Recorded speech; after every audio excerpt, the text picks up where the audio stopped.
My first night at Stonewall Jail started quieter than I expected. The kind of quiet that presses against your skin and makes you hear your own heartbeat. I remember sitting in the security booth, hands wrapped around a paper cup of coffee that had already gone cold. Try to convince myself this was just another job. I'd done night shifts before, empty schools, warehouses, even a museum once. But this place felt different. The walls of Stonewall were older than anyone working there. Built in the early 1900s, the place looked like it hadn't aged a day since.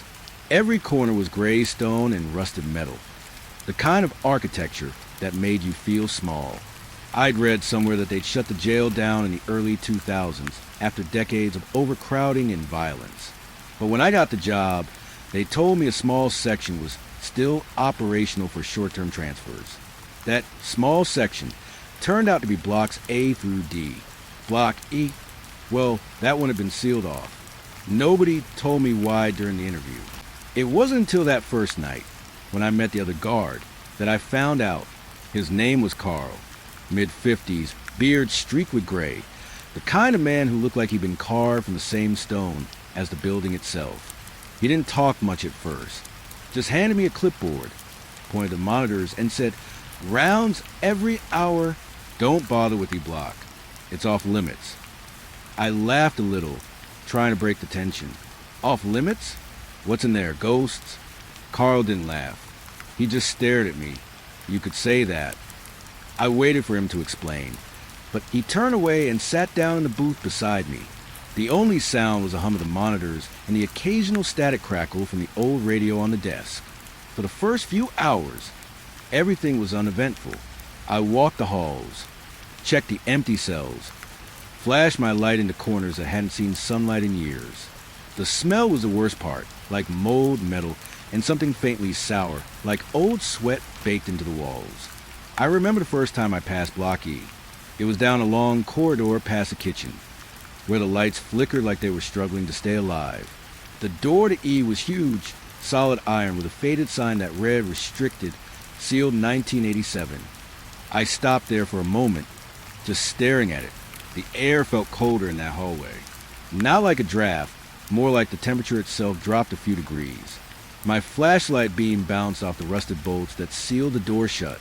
Someone had welded it closed from the outside. I don't know what made me do it, but I pressed my ear against the metal. Silence. Then, just faintly, I thought I heard something. Not movement exactly.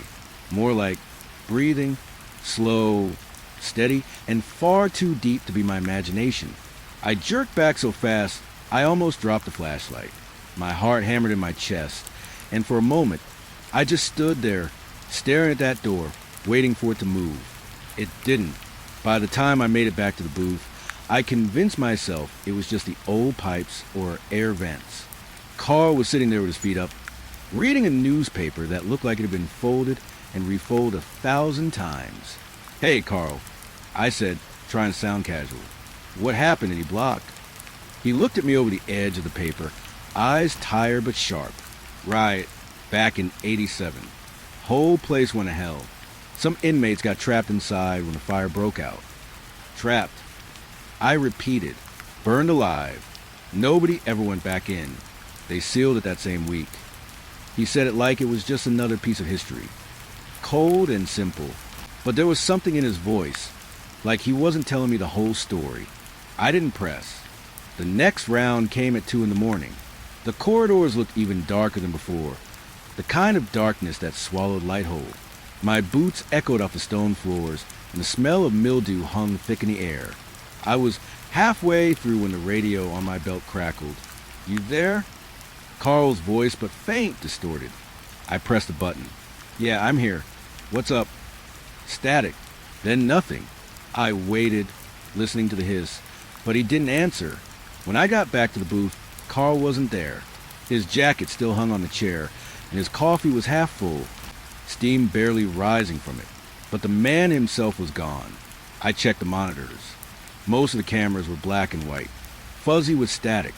But one of them, camera 12, showed movement in the hallway near Block E. A figure. At first, I thought it was Carl. Same height, same shape. He was walking toward the sealed door, flashlight in hand. But something was wrong with the way he moved. His steps were uneven, like he was limping or dragging one leg. I leaned closer to the screen. "Carl," I called into the radio again. No response. The figure stopped in front of the E-block door. The camera glitched, static rolling across the image. When it cleared, the figure was gone. I didn't want to go down there. Every instinct told me to stay put. But part of me, the stupid, curious part, needed to make sure he was okay. So I grabbed my flashlight and headed down. The air in the hallway felt thicker this time. The kind of heavy that sits in your lungs and doesn't leave. My footsteps sounded too loud, echoing off the walls. When I turned the last corner, the beam of my light hit the E-block door. Still sealed, still rusted. And then I saw it, a handprint, fresh, right in the center of the door. It wasn't dusty like everything else. It was wet, smeared like someone had pressed their palm into condensation. I raised a flashlight, and for a split second, I thought I saw movement through one of the tiny viewing slits welded shut, a flicker of motion, like someone pacing inside. But that was impossible. I stepped closer, heart pounding so hard it hurt. "Carl," I whispered. Something scraped from the other side. I froze. It was faint at first, metal against stone. Then it grew louder, more deliberate, like nails dragging slowly across the wall. The sound stopped right behind the door. And then, just once, something knocked. A single, heavy thud. I stumbled back, tripping over my own feet, and ran. I didn't stop until I was back in the booth, gasping for air. Carl was there, sitting exactly where he'd been before, newspaper in his hands. He looked up at me, calm as ever. "You okay, rookie?" I couldn't find my voice. I saw you," I stammered. "On the camera. You were down by E-block." He raised an eyebrow. "I haven't left this room." I stared at him, trying to process what he'd said. His coffee cup was still steaming now, like it had just been poured. I turned to the monitor again. Camera 12 showed an empty hallway. The door to E-block stood there, silent and still. Carl sighed, folded his newspaper, and looked at me with a kind of tired pity. "You shouldn't linger near that place. It remembers things." I wanted to ask what he meant, but I didn't. Something about the way he said it made my skin crawl. The rest of the night passed in silence. Every now and then, I glanced at the monitor, half expecting to see that figure again, but it never appeared. When dawn finally crept to the narrow windows, I felt like I hadn't blinked once. Carl stood, stretched, and handed me a set of keys. "You made it through your first night," he said. "Most don't." I tried to laugh, but it came out weak. "Most don't." He didn't answer, just patted me on the shoulder and walked out into the pale morning light. I stayed behind for a minute, staring at the monitors one last time. All of them were still, except camera 12. For just a moment before it flickered out, I saw movement again. Something pressed against the slit of the E-block door. A pale shape, a hand maybe, tapping slow and deliberate against the metal. 3 knocks, and then the screen went black. That was my first night at Stonewall Jail. I never should have come back for a second. I didn't sleep much after that first night. Even when I finally made it home, every time I closed my eyes, I saw that iron door again, the rusted bolts, the handprint, the way the light seemed to die in that hallway. When I showed up for my second shift, Carl wasn't there. The supervisor said he'd called in sick. That didn't surprise me. Something about the way he looked at me before I left, like he already knew what was going to happen, stuck in my head all day. It was just me that night. The air felt heavier as soon as I stepped inside Stonewall. That kind of weight that doesn't sit on your shoulders but in your chest. The halls smelled the same, old stone, damp air, rust. But the silence was worse. The kind that makes every sound feel too loud. I started my rounds the same way. Block of first, then B, C, and D. Every door locked. Every light flickering in its own rhythm. My flashlight beam cut through the dark like a thin white thread. By the time I got back to the control booth, the clock read 1:12 a.m. I poured myself a coffee, sat down and stared at the monitors. That's when I first heard it. A faint crackle came through the intercom speaker above my head. I froze, cup halfway to my lips. The power system for the intercom had been cut months ago. The circuits for blocks D and E were dead. I remember because Carr had told me on my first night, if you hear anything through there, it ain't maintenance. The static came again, soft at first. Then a voice. Hello? It was broken, distant. I frowned, leaned closer to the speaker. Who's there? No answer, just more static. I sat there for a minute, listening. It faded out slowly, leaving behind a faint hum of the lights. Probably interference. I told myself. These systems were ancient. Could have been an old frequency bleeding in from a nearby building. I tried to go back to my paperwork, but my hands wouldn't stop shaking.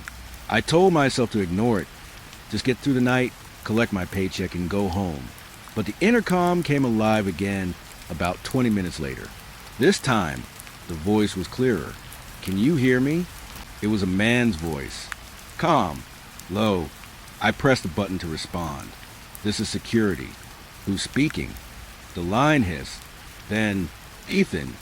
My name. I went cold all over. I hadn't told anyone at this job my first name. Not even Carl. My badge just said Reeves. I swallowed hard and leaned closer. Who is this?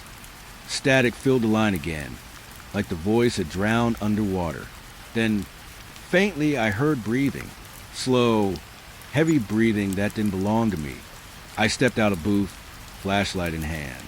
The hallways stretched out like veins of gray and shadow.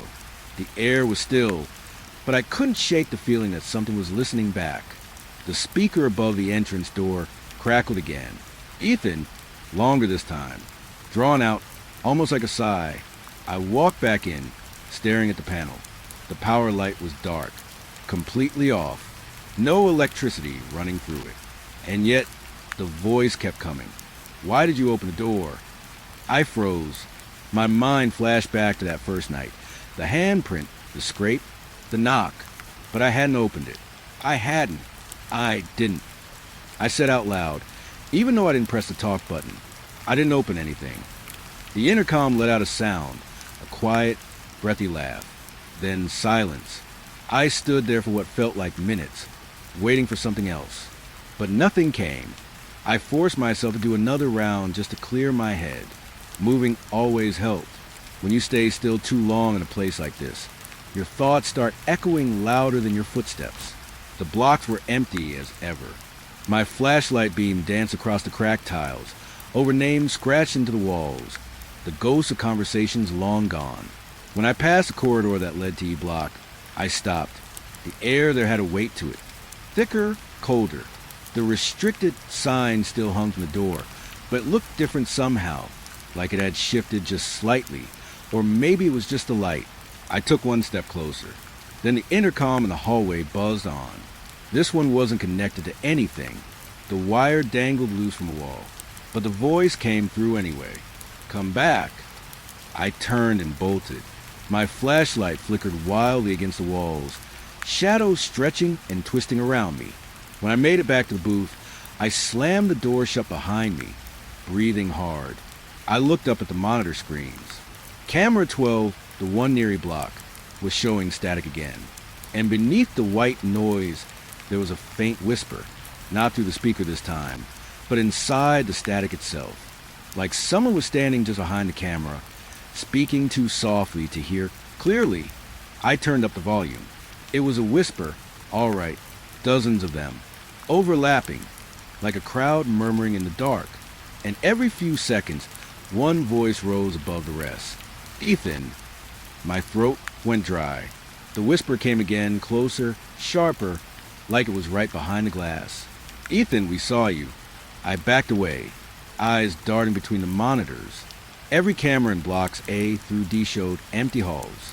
But when I looked at E Block's feed again, something flickered across the screen. A face, pale, half-hidden, eyes too dark to make out. There and gone in a blink. I yanked the power cord from the wall. The screens went black. The booth fell silent except for my heartbeat.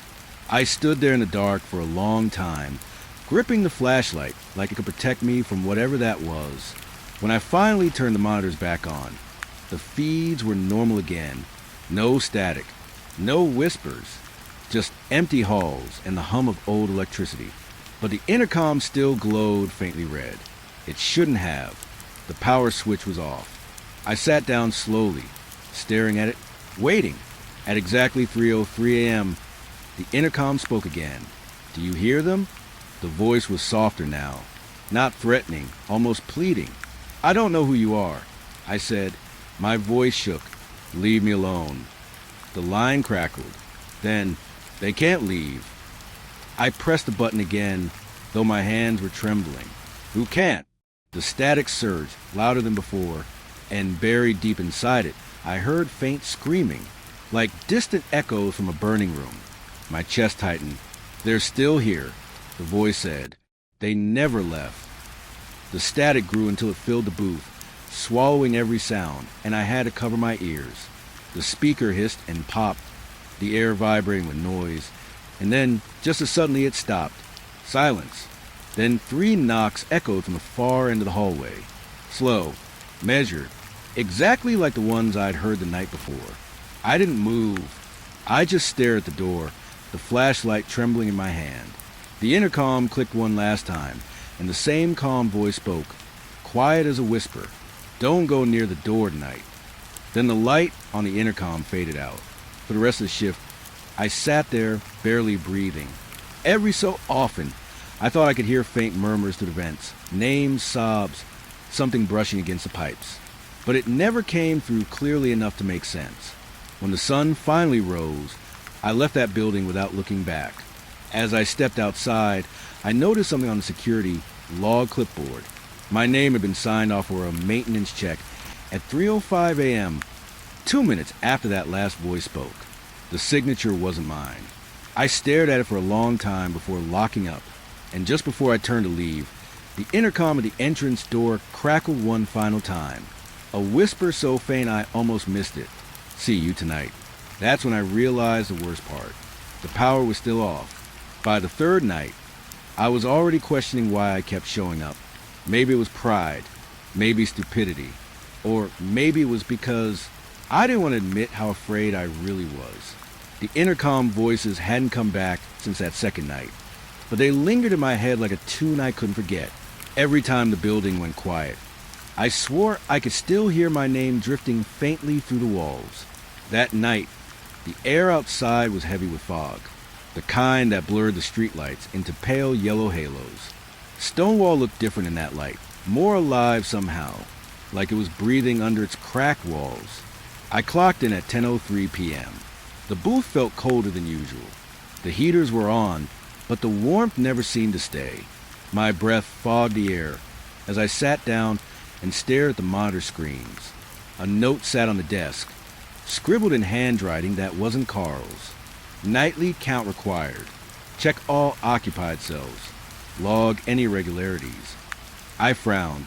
There were no inmates left in this section, just storage rooms and abandoned blocks. Still, I'd been here long enough to know not to question orders. The count started at 11.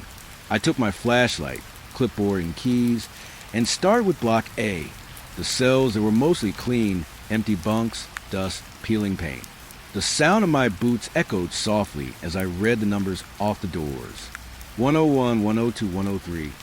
It was supposed to be a formality, a routine, but halfway through the corridor, something caught my eye. A shadow moved inside cell 108. I stopped, shined the flashlight in. The cell was empty, no movement, just an old cot and a bucket in the corner. Still, I could have sworn I'd seen someone pacing. A faint shape moving from wall to wall, like an echo burned into my vision. I shook it off and kept walking. By the time I finished Block A, I'd counted every cell twice just to be sure. All empty, all silent. When I got back to the booth, I logged the count. Block A0, but on the monitor for Block A, one of the motion sensors had been triggered. Zone 108, the exact cell I'd checked twice. I stared at the blinking red on the screen, feeling that cold wave crawl up my spine again. I turned the monitor off, told myself the sensors were old. That's all. At midnight, I moved to Block B. This one was darker. The overhead lights barely worked. Only every third bulb still flickered. The smell was stronger here, too, like mildew and something faintly metallic. I started counting again. The silence pressed harder with each step, the kind of silence that makes you aware of your own breathing. When I reached the last cell, 219, I stopped to write down the final number. And that's when I heard it. Footsteps. Not mine. Slow, deliberate steps coming from the other end of the block. I raised my flashlight, heart pounding. But the corridor was empty. Hello. I called out, my voice shaking just a little. Anyone here? No answer. The light flickered above me, humming softly. And then I noticed something. Every cell door I passed, every single one, now its shadows stretching across the floor. Long, thin shapes, like someone was standing inside each cell, right behind the bars. But the cells were empty. I shined my light into one. Nothing. Turned to the next. Still nothing. Yet, in my peripheral vision, I could still see movement, like figures pacing slowly back and forth, as if waiting for something. I walked faster, forcing myself not to look too long at any one cell. By the time I reached the end of the block, my hands were trembling so hard the flashlight beam shook. I got out of there, and didn't stop until I was back in the booth. The monitors for Block B were glitching. The feed kept jumping between empty halls and static. But in one of the frames, just for a second, I saw something that made my stomach twist. A figure standing at the end of the corridor. Not an inmate uniform, not a guard, just the dark shape. Still, watching. When I blinked, it was gone. I wrote down Block B0 on the log anyway, even though my hands didn't want to. At 1:30, I forced myself to continue the count. Block C was shorter, only 12 cells. I walked through it quickly, half expecting something to jump out of the dark. But nothing did. It was quiet, almost peaceful, until I reached the last door, C12. It was open, just slightly. I stopped a few feet away. I knew I'd locked it earlier that week. All of them were supposed to stay closed. The hinges creaked as I pushed it. Inside was a cot, overturned, and something scratched into the wall above it. 3 words. Count is wrong. The letters were rough, carved deep, fresh enough that small flakes of paint still clung to the floor. I backed away slowly, not taking my eyes off it. My throat felt dry. When I returned to the booth, I didn't write anything for Block C. I just stared at the paper for a long time, pen hovering over the log sheet, trying to remember how to breathe. At 2 a.m., the power flickered once, twice, then stabilized. The lights dimmed to a dull yellow, and the air filled with the faint hum of the old electrical lines. That's when I noticed something strange on the clipboard. The numbers didn't match. Each block had an expected total next to it. Cells counted, cells empty, but the total occupied column had changed. Somehow it now said 2. I didn't write that. I hadn't seen anyone. I stared at it until my eyes blurred.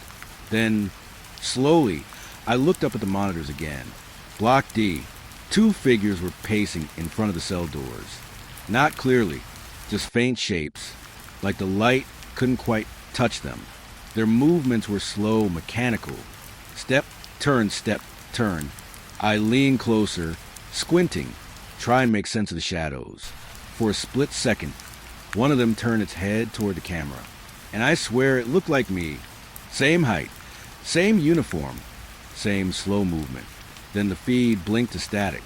My stomach dropped. I pushed away from the desk, every nerve in my body screaming to leave, to get out of that place. But my legs didn't move. Instead, I picked up the radio. "This is Reeves," I said, try to keep my voice steady. "Anyone on shift tonight? Anyone near Block D?" Silence. Then a faint reply, static-filled, like the words were pushing through water. "Count again." The voice didn't sound human. Too drawn out. Too calm. I slammed the radio down, heart hammering. The words echoed in my head. "Count again." I looked at the logbook. The ink on the paper was running, smudged, like someone had touched it with wet hands. And underneath the smudge, new words had appeared, written in faint gray. "You missed one." The monitors flickered again. All 4 blocks now showed movement. Every hallway, every cell, shadows pacing, turning, waiting.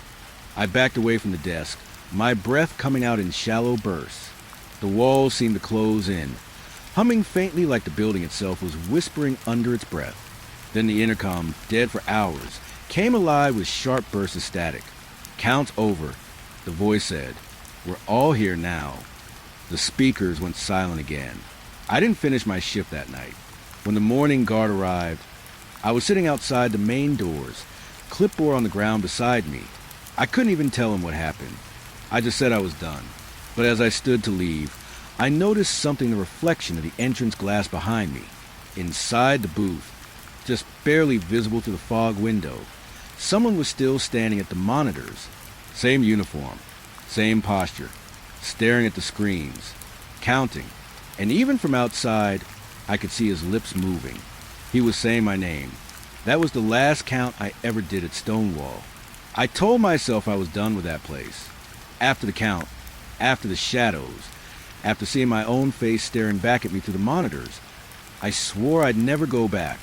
But 3 nights later, I did. Carl called me personally that morning. His voice sounded weaker than I remembered. "Just one last shift," he said. "We're short-staffed. In and out. Simple." I should have hung up, but I didn't. I told myself I needed closure. Or maybe I just wanted to prove I wasn't losing my mind. When I arrived that night, the air inside Stonewall felt different. Heavier. The silence wasn't empty anymore, it was listening. Carl wasn't there. His jacket still hung on the same chair, coffee mug in the same spot, just like before. Except now, there was dust on the rim. The building hummed faintly with a low buzz of the backup generators. All the main power systems had been cut for maintenance, or at least that's what the note on the desk said. I wasn't supposed to leave the control booth, just monitor the feeds, record the activity logs, and lock up by dawn. Easy. At least, that's what I told myself. Around midnight, I started hearing faint clicks through the radio, like static popping, rhythmic and sharp. I tapped the receiver, but it didn't stop. The sound was coming in patterns now, almost like tapping. I turned the monitors toward me. Every block looked empty except one. Block E. The feed that had been dead for weeks now showed a dim, flickering image. For the first time since I'd started this job, the camera inside E block was on. It shouldn't have been. The door to that section was welded shut. The power lines cut off years ago. But the screen showed movement, just faint, shifting shapes gliding in and out of the shadows. I leaned closer, my breath fogging the glass. There were people in there. At least, they looked like people. Thin, pale forms moving between the cell doors, stopping, turning. The image flickered, breaking into static every few seconds, but I could tell they were pacing. Slowly, patiently. I reached the phone on the wall to call the main office, but the line was dead. No dial tone. Then the siren started. A loud, piercing wail that shook the whole building. Red lights began flashing in the corners of the booth. The monitors flickered, and the word lockdown flashed across every screen in bold white text. I tried the door, but it wouldn't budge. Metal bolts had slid into place from the outside. I was trapped. For a moment, I just stood there, gripping the handle, staring at the locked door like maybe if I pulled hard enough, it would open. But deep down, I knew it wouldn't. The siren stopped after about 30 seconds, but the red lights kept flashing, bathing everything in a dull pulse. The sound of my own heartbeat felt too loud. Then the intercom crackled on. "Containment protocol active." A voice said, "Block E secured." The voice wasn't human. It was flat, mechanical, distorted. Something about the way it said secured made me shiver. I turned back to the monitors. The camera for E block zoomed in on its own. Slowly, like someone was controlling it from another room. It focused on the hallway leading to the sealed door. And then I saw movement. Something pressed up against the inside of the cell bars. A face. It was pale, stretched, almost featureless except the mouth. No eyes, no nose, just a hollow expression, the lips moving silently. Another shape appeared behind it. Then another, and another. They weren't pacing anymore. They were standing still, all of them, lined up in front of their cells, facing the camera, facing me. I felt the cold seep into my skin. The intercom clicked again. Ethan, the voice whispered. That wasn't the system. That was the same voice from the intercom before, the one that had said my name. I backed away from the monitors. What do you want? I said. No reply. Just a low hum through the speakers, almost like breathing. I turned to the door again, tried to handle one more time, but it didn't move. My radio crackled to life on the desk. Don't move, a voice said. It was Carl. My heart jumped. Carl? Where the hell are you? The systems locked me in. Static. Then his voice again, quieter this time. You shouldn't have come back, Ethan. Once it starts, it doesn't stop. What are you talking about? Block E. It's awake again. The radio went dead. I stood there frozen, staring at the monitors. The pale figures had vanished from the E block feed. The hallway was empty now. But something else had changed. On the screen for Block D, one of the cameras showed a shadow moving across the floor. A long, distorted shape that crawled slowly toward the door. Then Block C, another shadow. They were spreading. Whatever was in E block, it wasn't staying there anymore. I backed into the corner of the booth, clutching the flashlight like it meant something. The red light still pulsed overhead, painting everything in slow, sick rhythm. One by one, the cameras went black. Block D gone. Block C gone. Block B gone. Until only one feed remained. Block E. The hallway was completely dark now, except for a faint glow coming from the far end. The camera adjusted automatically, pulling the light into focus. It wasn't a light. It was an open door. For a second, my brain refused to accept it. That door had been sealed shut with metal plates and bolts since 1987. But there it was, wide open, and something was stepping through it. A tall, thin figure, moving slowly, each step jerking like its body wasn't meant to move at all. The image flickered, breaking into static, but every time it cleared, it was closer. I slammed the keyboard, trying to shut off the feed, but nothing worked. The power cut out completely. The monitors went black. The red light stopped flashing. For a moment, there was pure silence. Then footsteps, not from the hallway outside, from inside the booth, soft, uneven, like something dragging its feet. I lifted the flashlight, hand shaking, and aimed it toward the door. No one was there, but I could see the reflection in the glass panel of the booth window. Something standing just behind me, tall, still, watching. I didn't turn around. I couldn't. I just stared at its reflection, its face pale, eyes like hollow pits, lips moving soundlessly like before. And then the flashlight flickered out. When the lights came back on, just before dawn, the door was unlocked. The system log on the computer showed one entry added during the lockdown. Containment complete. Subject integrated. Carl never came back to work after that night. No one did. The building's been closed off again, sealed like it was before. But sometimes, when I drive past it on my way home, I can still see the red lights pulsing faintly from the upper windows. And if I stop long enough, roll down the window and listen, I can still hear the siren. Low, slow, call my name. I thought leaving Stonewall Jail behind would be enough. Thought the nightmares, the shadows, the voices would stay inside those cold walls. I was wrong. It started with a drive. I had to clear my head, so I took Highway 37, the long, empty stretch that cut through fields and forests for miles. The fog was thick that night, curling around the trees and flattening the road into a gray blur. It reminded me of Stonewall, of the corridors, of the way the darkness seemed alive. My headlights caught something about a mile ahead. A figure standing in the middle of the road, just standing there, facing my car. I slammed the brakes. My tires screeched against the asphalt. My chest was hammering. The figure didn't move. Not at first. Closer now. I could see he was wearing a guard uniform.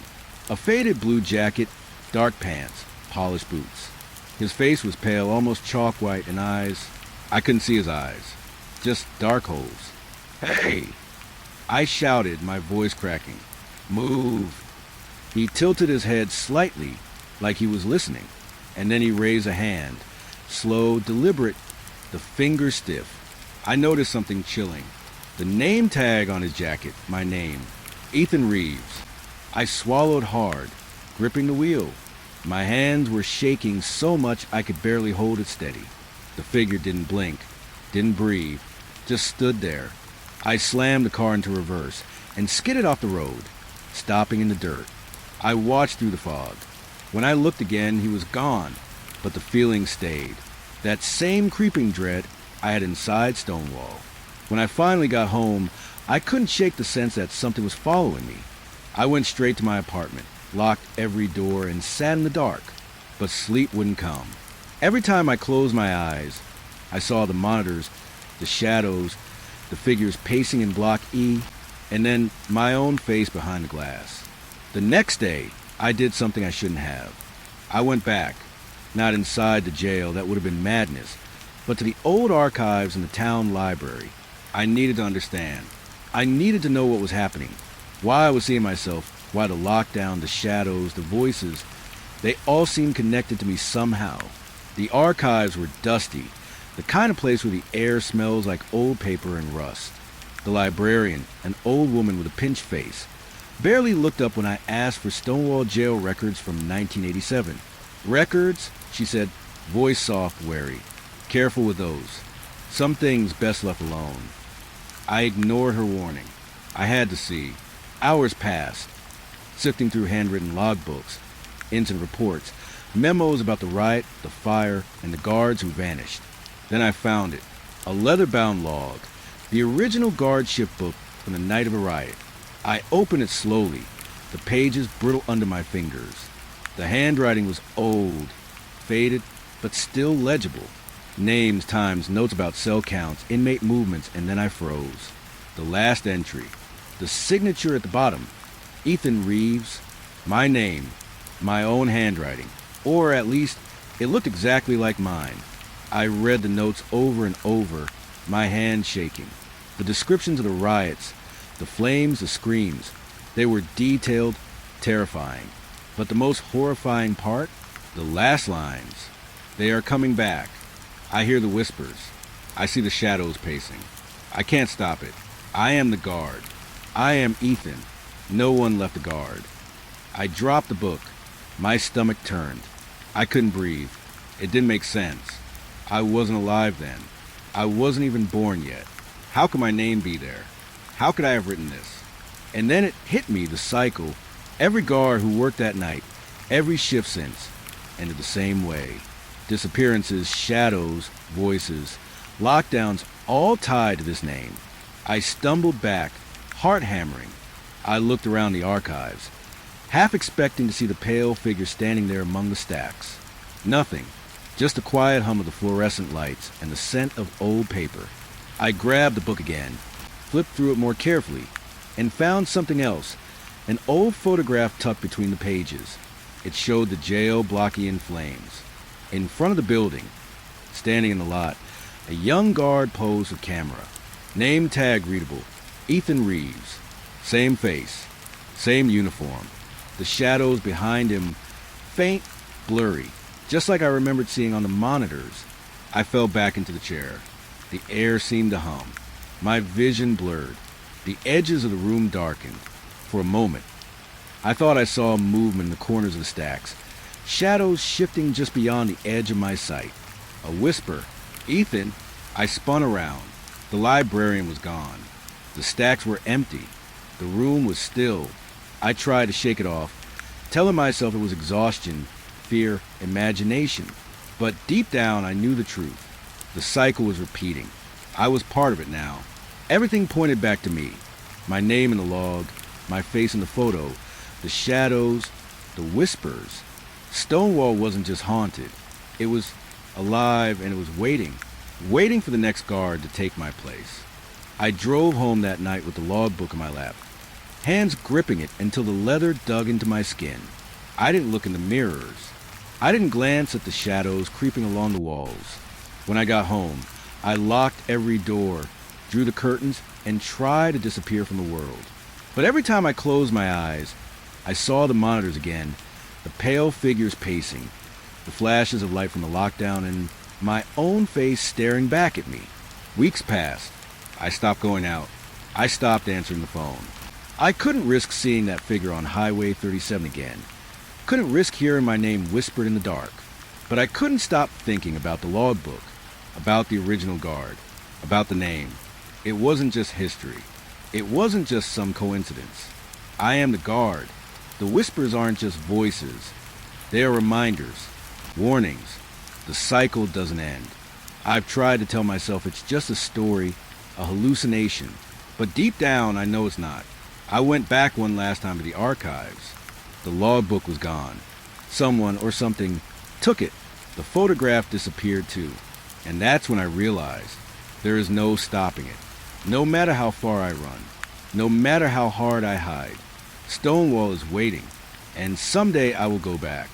Because the shadows are patient. Because the whispers never forget. Because I am Ethan Reeves. And there is no one left to guard. I had done cleanup jobs in some of the worst places you could imagine. Abandoned factories, old hospitals. Even a warehouse where rats had dug tunnels into the walls. But nothing prepared me for Wing C at the old Marston Penitentiary. They said it was going to be easy work. Just a few days to sanitize the wing before renovation. I was told to suit up, follow protocol, and avoid cell 312 at all costs. Stay out of that one, the contractor said, handing me the access key. His voice was casual, almost joking, but his eyes didn't smile. Everything else? Knock yourself out. I nodded, pretending to be casual too, but inside I was already uneasy. The building smelled like rot and dust as soon as I stepped inside. The metal bars were rusted brown, paint peeling from the walls. The floors had that sticky, stale smell, half mold, half old blood, half something I couldn't name. I put on my hazmat suit and respirator. The thick plastic, making it hard to hear anything but my own breathing. The suit was uncomfortable, but that was nothing compared to the silence. The silence in Wing C wasn't peaceful. It was heavy, like it was pressing down on me from all directions. I started in the first few cells, spraying disinfectant, wiping down walls and floors. Broken bunks, cracked toilets, scratches etched into the paint. I worked methodically, counting each cell as I went. 301, 302, 303. Each number a little reminder that I was still here, still alone.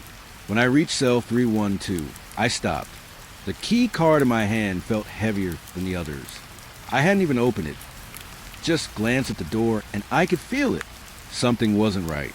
I shook my head, told myself to move on. I had a job to do, but the unease followed me as I went down the next corridor. The deeper I went, the worse it got. I heard noises at first as background hums, the sound of dripping water somewhere far down the hall. But then there were taps, like someone knocking on the metal bars. Soft at first, then sharper, more deliberate. I froze, staring at the next open cell. Nothing was there.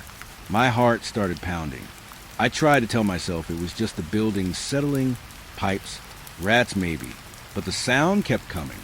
Tap, tap, tap, irregular, deliberate, following me down the hall. I sprayed disinfectant into the empty corridor, trying to drown out the sound. It didn't help. Then I saw it, a shadow at the far end of the corridor, moving against the light. Not a human shadow. It was wrong, long, stretched in impossible angles, gliding across the floor. I blinked and it was gone. I told myself I was imagining it. Stress, exhaustion, the smell of cleaning chemicals. But the hair on my arms was standing on end. I avoided cell 312 like they told me. I sprayed the corridor outside, wiped down the door. My gloves shook as I touched the metal. Rust flakes crumbled between my fingers. But then I heard a whisper, soft, almost unintelligible. I froze, my respirator muffling the sound, but not enough. It said my name, or it sounded like my name. Ethan. I jumped, spun around. The corridor was empty. Just me, the walls, and the hum of the overhead lights. I tried to ignore it, continue my work. Cleaned the toilets, wiped the floors, scrubbed the walls. I told myself if I just finished the wing, I could leave, go home, pretend nothing happened. But the feeling followed me everywhere. Every time I glanced down a corridor, it was like the darkness had weight, like the walls were watching. I took a break near the stairwell, my suit soaked with sweat, my gloves sticky. I could hear the faint scraping of something metal on concrete, moving somewhere above me, footsteps but slow, dragging, not matching my movements. I tried to call someone on my phone. No signal, not even a bar. The building swallowed every sound, every attempt to reach the outside. I went back to the corridors, forcing myself to keep moving, cleaning, wiping, counting each cell. When I passed 312 again, I saw something that made me freeze. A handprint on the inside of the metal door. Fresh, red, like it had just been smeared against the bars. I shouldn't have seen it. The cell was supposed to be sealed for years. I backed away slowly, tried to convince myself it was left behind by some contractor before me.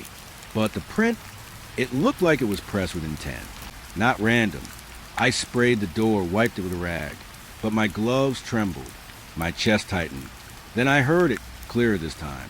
Not a whisper, not a hum, not a tap. A voice. Don't come. I froze, holding the rag midair. Don't. It was soft, almost pleading. I dropped the rag. The sound echoed down the corridor. Empty cells. Nothing moved. I told myself to leave. Leave now. Get out. But my feet refused to move. I turned to leave, and something flickered in the corner of my eye. Movement inside 312. A shadow shifting behind the bars. Long, crawling across the wall, reaching up like it was stretching. I swallowed hard, forced myself to breathe. The respirator made it hard, but I could feel every heartbeat, every tremor in my body. I grabbed my phone again. Nothing. No signal. The whisper came back. Ethan. I bolted. Down the hall. Past the other cells. Past the shadow that seemed to follow me in my peripheral vision. The air was thick, heavy. My respirator fogged. I stopped at the stairwell landing. Leaned against the railing, trying to calm myself. The corridor behind me was empty, quiet. But I could feel it. Watching. Waiting.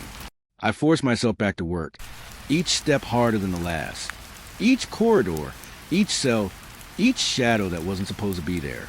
Hours passed. I didn't look at 312 directly anymore. Just avoided it, kept my back to it, kept cleaning. By the time I finished the final corridor, I was shaking so badly I could barely hold the spray bottle. I logged my work, left my name on the paperwork, stepped out of wing C. The night air hit in my face, cold and sharp like a slap. I didn't look back. Later, when I finally took off the hazmat suit in my apartment, I noticed something. A smudge on my glove. Red. Faint. Like a fingerprint. I tried to wash it off. Water, soap, scrubbing, but it wouldn't come. I don't know what I touched, or who, or what left that print. I know one thing. I will never go near cell 312 again, and I will never forget the sound of that voice, calling my name, from behind bars that should have been empty.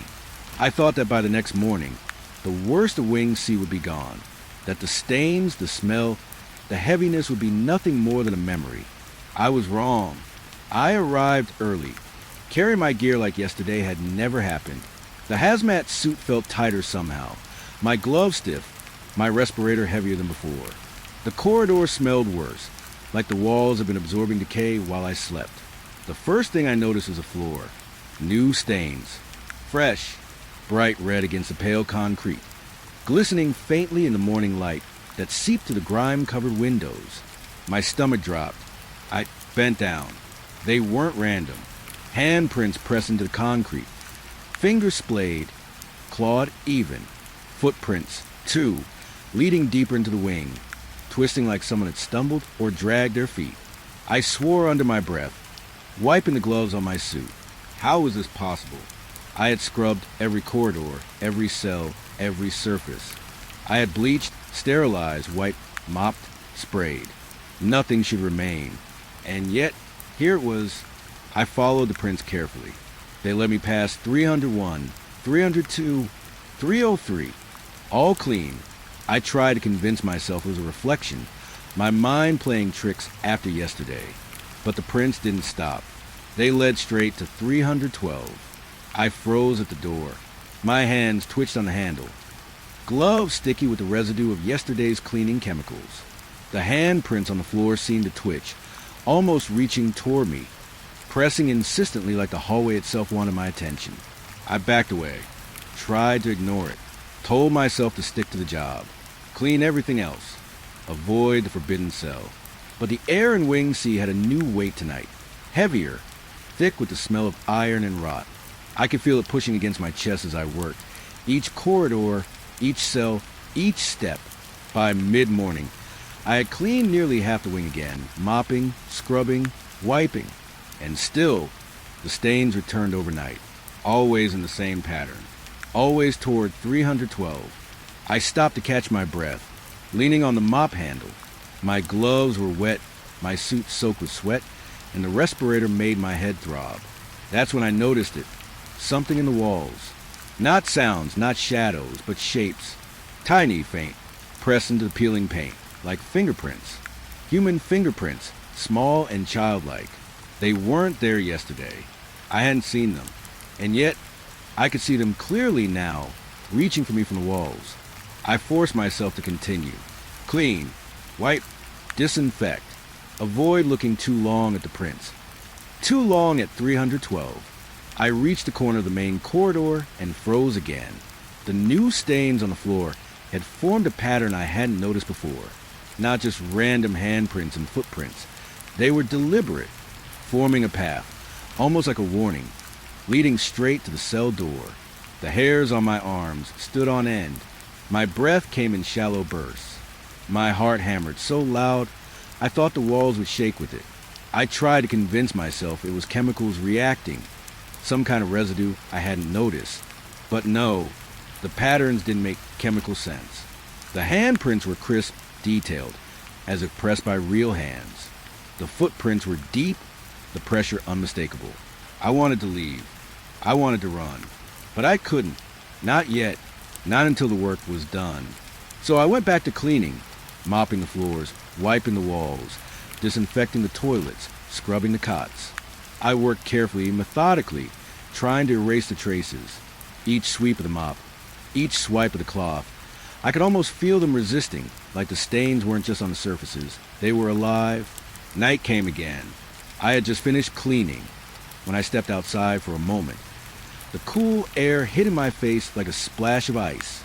I could hear my own heartbeat, loud and panicked. When I returned inside, the first thing I noticed was a smell. Blood, iron, but not from anywhere I could see. I flicked on my flashlight, moving slowly down the corridor. The stains had returned, brighter, more vivid than before.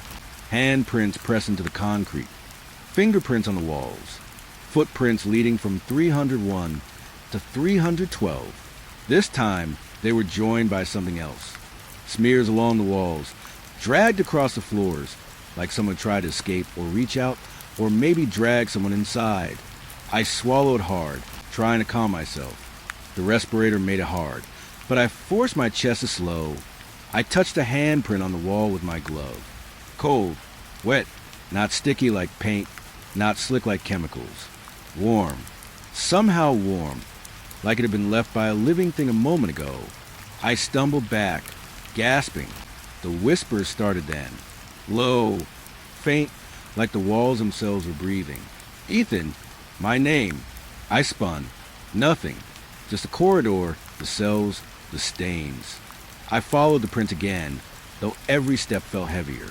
They led straight to 312. I stopped at the door, frozen.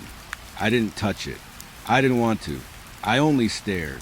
The handprints on the floor seemed to pulse, faintly glowing the reflection of my flashlight.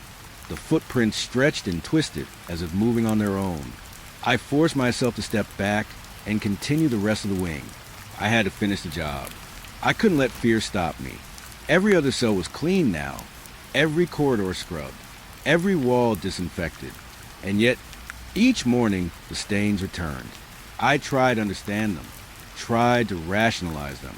Chemicals, old blood, moisture, mold. Anything to explain why my work vanished overnight. But nothing made sense, and the pattern always returned, always to 312. One night, I saw something that made me freeze. Not a stain this time, but a shadow across the walls, shifting and crawling, stretching impossibly long, reaching toward me. I wanted to run. My feet felt rooted to the concrete. My gloves trembled on the mop handle. The whisper came again. Don't touch. I didn't dare. I could barely breathe. I finished cleaning and fled the wing that night, leaving my tools behind. The cold air outside hit my face, but it did nothing to wash away the terror. I knew the stains would return by morning, and they did. Bright red, wet, pressing insistently against the floors and walls. Handprints, footprints, smears, leading me, calling me, toward 312. I realized then that this wasn't just a cleaning job, not a simple sanitation. Wing C was alive, or at least something inside it was, watching, waiting, testing me. I haven't been back since, but I can still see the prints. In my dreams, on the floor beneath my feet, pressed into the concrete, stretching toward 312.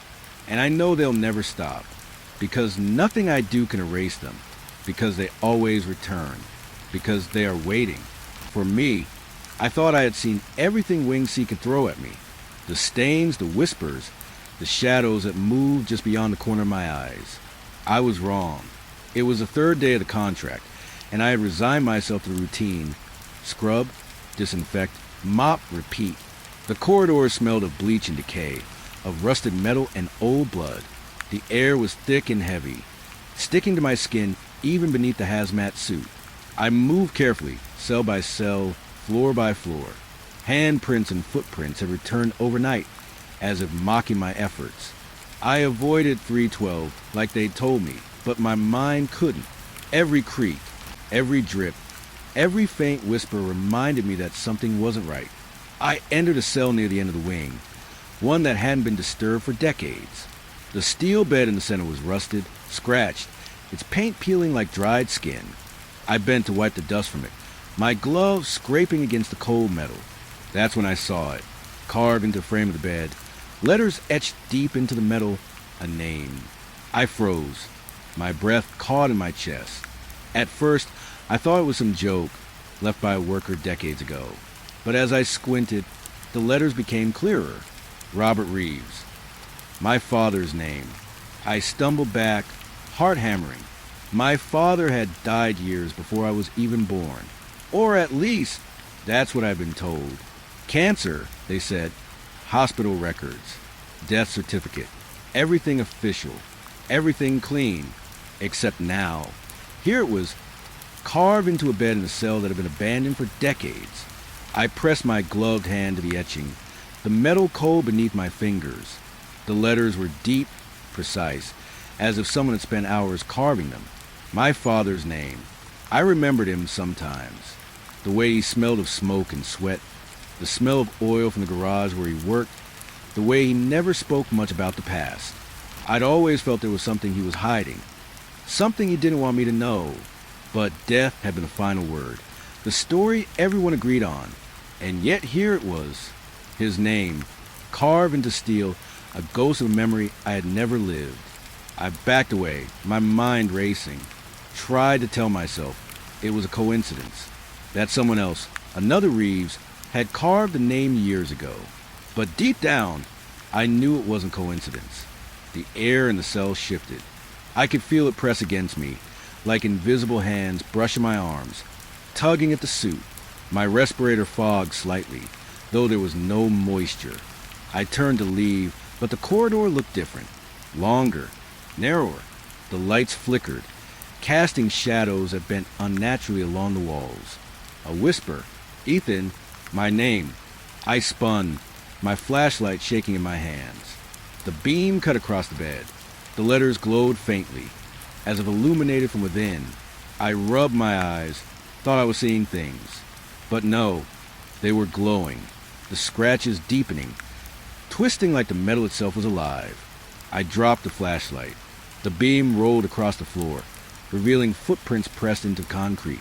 Wet, dark, leading from the bed to the corner of a cell. I swallowed hard, feeling bile rise in my throat. My hands trembled inside the gloves.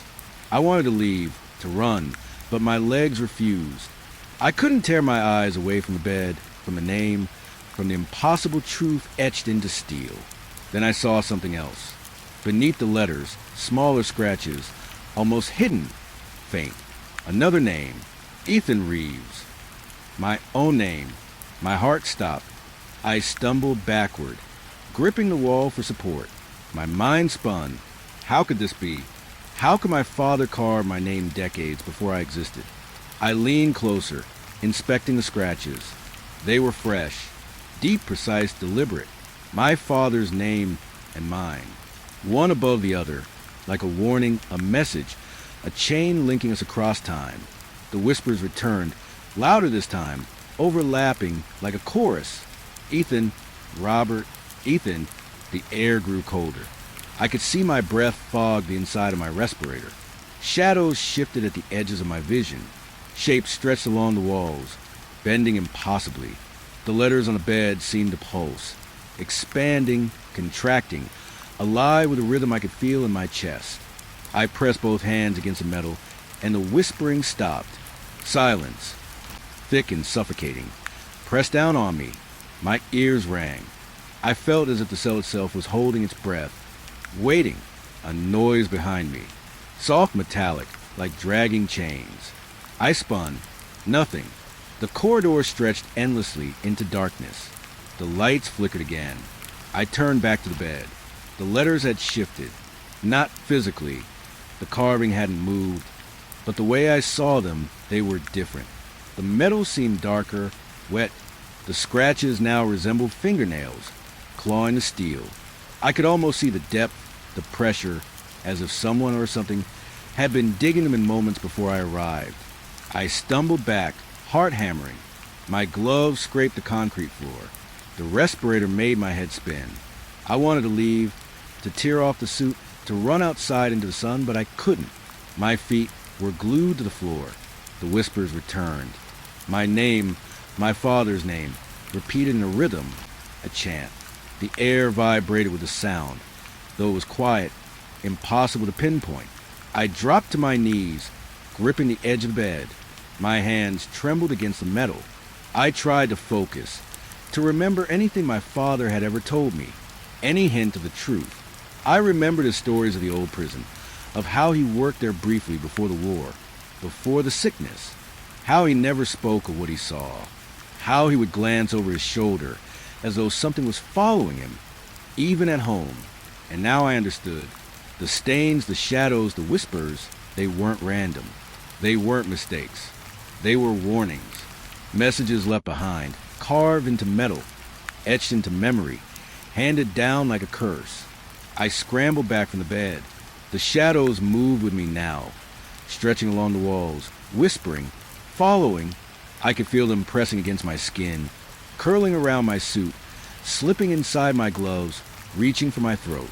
I stumbled toward the corridor, my flashlight rolling across the floor.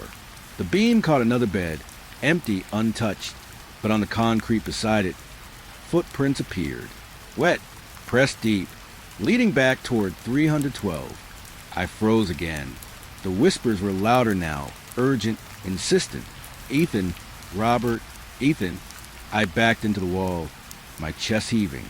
I could feel the metal under my hands vibrating, humming. My eyes darted to the bed. The letters glowed brighter, deeper, almost bleeding into the steel. I didn't know how long I stayed there, kneeling, terrified, trapped between shadows and whispers, staring at a name I didn't understand. Eventually, I forced myself up. Every instinct screamed at me to run, to leave, to never come back. I grabbed my flashlight, moving backward slowly, keeping my eyes on the bed. The corridor twisted unnaturally as I walked. The shadows followed, curling, stretching, whispering. I could feel the bed behind me, pulsing with a cold energy, calling, demanding. I reached the stairs, my legs shaking so badly I could barely step down. The air outside felt lighter and normal, But I didn't breathe easy until I was in my truck.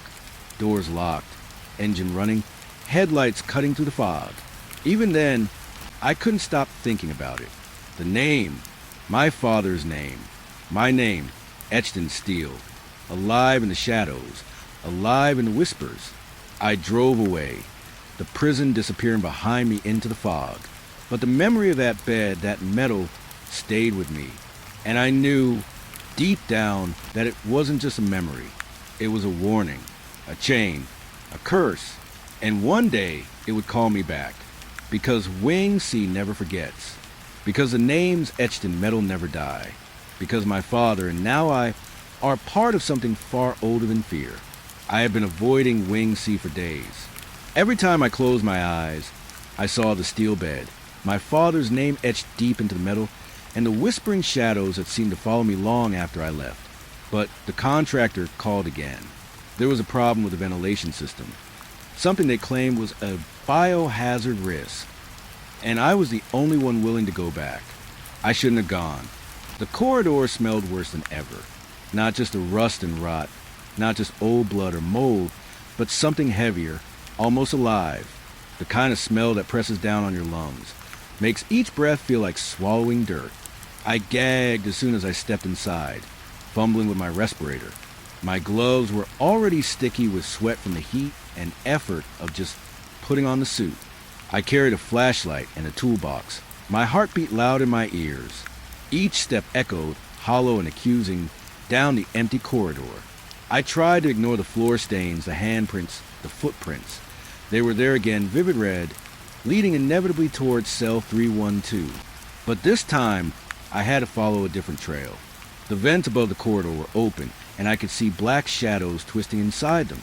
Something had moved in there, something I wasn't supposed to see. I climbed onto the platform beneath the vent, my flashlight beam trembling. The metal grate was cold under my gloves. I lifted it slowly, the hinges whining in protest, and leaned forward, peering inside. Darkness. I couldn't see much, but the smell hit me first. Decay, thicker than anywhere else in Wing C, concentrated, almost clinging to my skin. My stomach turned. I gagged, pressed my respirator tighter. I reached in with one gloved hand, feeling the cold metal of the vent walls. Then my fingers touched paper, a notebook, wedged tightly between the vent frame and the duct. Dust covered, edges curled, the leather cracked with age. I pulled it out carefully, breathing shallow, fumbling with the clasps. The smell worsened as soon as the notebook left the vent, like the air had been holding it in place, letting it rot in the shadows for decades. I opened it. My breath caught. The handwriting was unmistakable. My father's, each letter precise, deliberate, loops and curls I had memorized from old letters he had sent me before he died, or so I had thought. I flipped through the pages, scanning the entries. It was a logbook, guard logs, notes about the wing, about the prisoners, about the lockdowns, the riots, the strange occurrences, mentions of shadows, of whispers, of footsteps behind him in the empty halls. And then on one page it stopped mid-sentence. I hear in the vents again.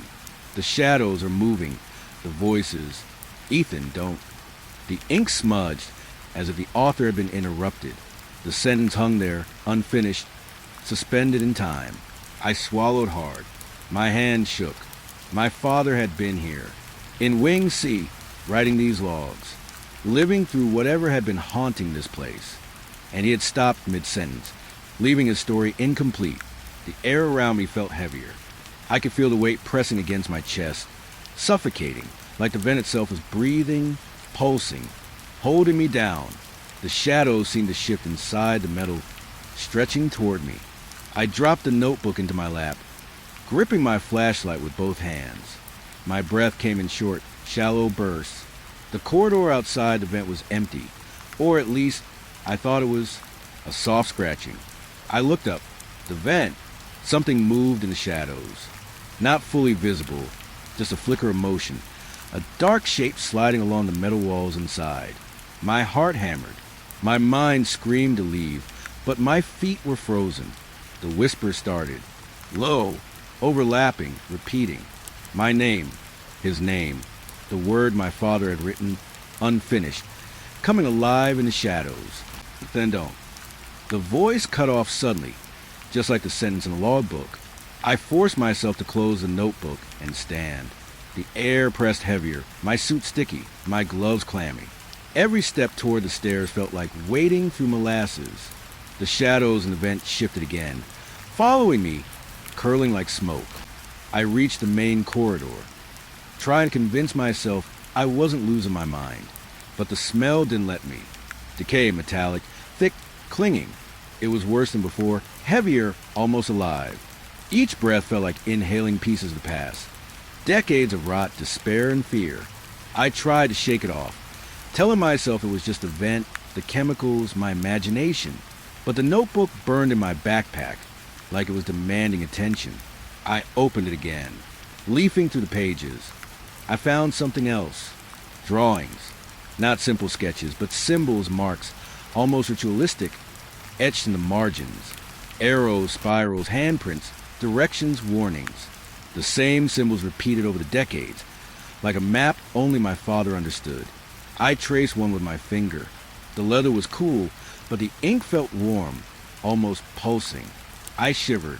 Something moved behind me. I spun. The corridor was empty. No one. Just the walls, the handprints, the faint stains that returned night after night. My flashlight beam cut across the floor. The handprints seemed darker, deeper, as if someone had walked through the moments before. I heard the whisper again, faint, almost drowned in the hum of the ventilation. Ethan, I dropped the flashlight. My gloves scraped the floor as I fell to my knees. The air vibrated with a sound, subtle, like it was coming from the very walls. I pressed my hands to my ears, but it didn't stop. It was inside my head now, echoing with the same rhythm as the unfinished sentence in the logbook. I realized then that Wing C was more than just a building, more than rusted metal and peeling paint. It was alive with memory, with echoes, with things that had never left.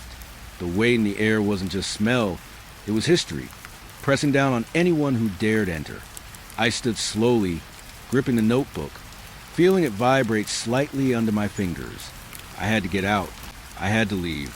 But I couldn't stop staring at the last page, the unfinished sentence, the warning. My father's words unfinished, a message suspended in time. For me, I left the vent, the shadows twisting above me. Each step felt like moving through water. The handprints on the floor seemed to follow, stretching toward me. My gloves left streaks in the red stains, yet the marks never diminished. Back in the stairwell, I finally breathed a little easier. The weight in the air lightened, but not entirely. It had followed me from the vent, lingering in my chest, in my lungs, in the tremor of my hands. I climbed into my truck, the notebook on the passenger seat beside me. My hand shook too much to start the engine easily. The streets were empty, the fog thick, the headlights cutting through the gloom. I kept thinking of my father, of the sentence that ended mid-word, mid-warning. What had stopped him? What had reached him before he could finish? I drove in silence. The notebook lay open beside me. I didn't read it, couldn't. I didn't want to know what else he had written, what horrors he had witnessed, what he had left for me. But I couldn't forget, and I knew I would go back. Because Wing C doesn't let go. Because the logbook isn't just a book. It's a key. And because my father's story, unfinished, is waiting for me to finish it. The weight in the air isn't gone. It's following me, pressing down, whispering, and waiting for the next time I step inside Wing C. And I know I will, because the shadows remember, because the decay remembers, because the name etched in steel, the words left unfinished, are not just memories, they are chained. And now I am part of it. I've worked the night shift at Mill Creek County Jail for almost 7 years now. You'd think after that long, I'd be used to the silence, but the truth is, you never really get used to it. There's a kind of quiet here that doesn't exist anywhere else. It's not peaceful. It's thick, heavy, like the air itself is holding its breath. You can hear every sound inside it. The flicker of a dying fluorescent bulb. The hum of the ceiling lights that never fully shut off. The faint rattle of pipes behind the concrete walls. Every night, just before midnight, I start my rounds. Routine checks, they call it. It's what we do to make sure no one's escaped, hurt themselves, or done anything stupid. I log the time, I walk the halls. I note down every detail. It's simple work, really. At least it's supposed to be. That night, the one that started everything, felt the same as any other. I clocked in a little before 11. The air outside was cold, sharp with rain. Inside, the jail felt warmer, but still somehow lifeless. The other guards were quiet during briefing. No jokes, no complaints.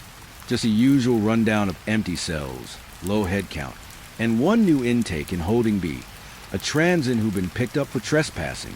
I remember thinking how normal that sounded. One drunk, one night in holding, paperwork in the morning, nothing special. When midnight hit, I pulled out my recorder and began my log.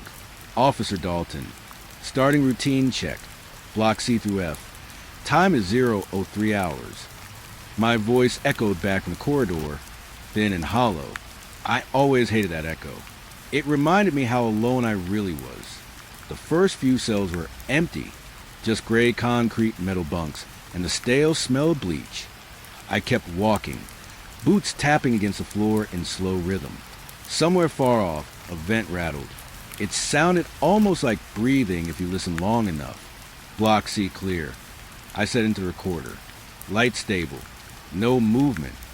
I turned the corner into Block D. The hum of the lights grew louder here, uneven, like the electricity was struggling to stay alive. I paused, looking up at the long fluorescent tube above me. It buzzed, then flickered once, then twice, then steady again. I told myself it was nothing. The lights here were old. The whole building was. Half of it had been renovated. Half still carried the bones of the 1960s. You could tell by the smell of old paint and the way sound carried through vents. Block D clear, I said, proceeding to E. It was when I reached the end of Block E that I noticed something strange. One of the cell doors, number 12, was slightly open. Now, that might not sound like much, but in this place, it's a big deal.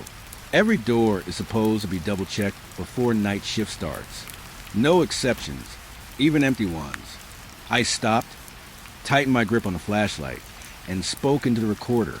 Cell E12 appears unsecured. Investigating. The door creaked when I pushed it. The light from the hall spilled in a dull, cold beam cutting across the floor. The cell was empty. The bunk was bare, the sink clean, the toilet dry. But the smell inside was wrong. Not like bleach. Not like metal. It was faint, but sharp, like old copper or something burned a long time ago. I stepped inside just enough to check the corners. That's when I saw it.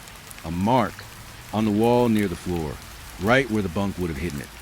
Someone had scratched a symbol into the paint, a circle with 3 lines running through it. Sloppy but deliberate. I bent down to get a better look. My light caught on the grooves. The scratches weren't fresh. The edges had darkened, like someone had done this weeks, maybe months before. Still, I didn't remember ever seeing it during previous checks. Marking found on interior wall of cell E12. I said quietly into the recorder. Looks like some kind of carving. Will report for inspection.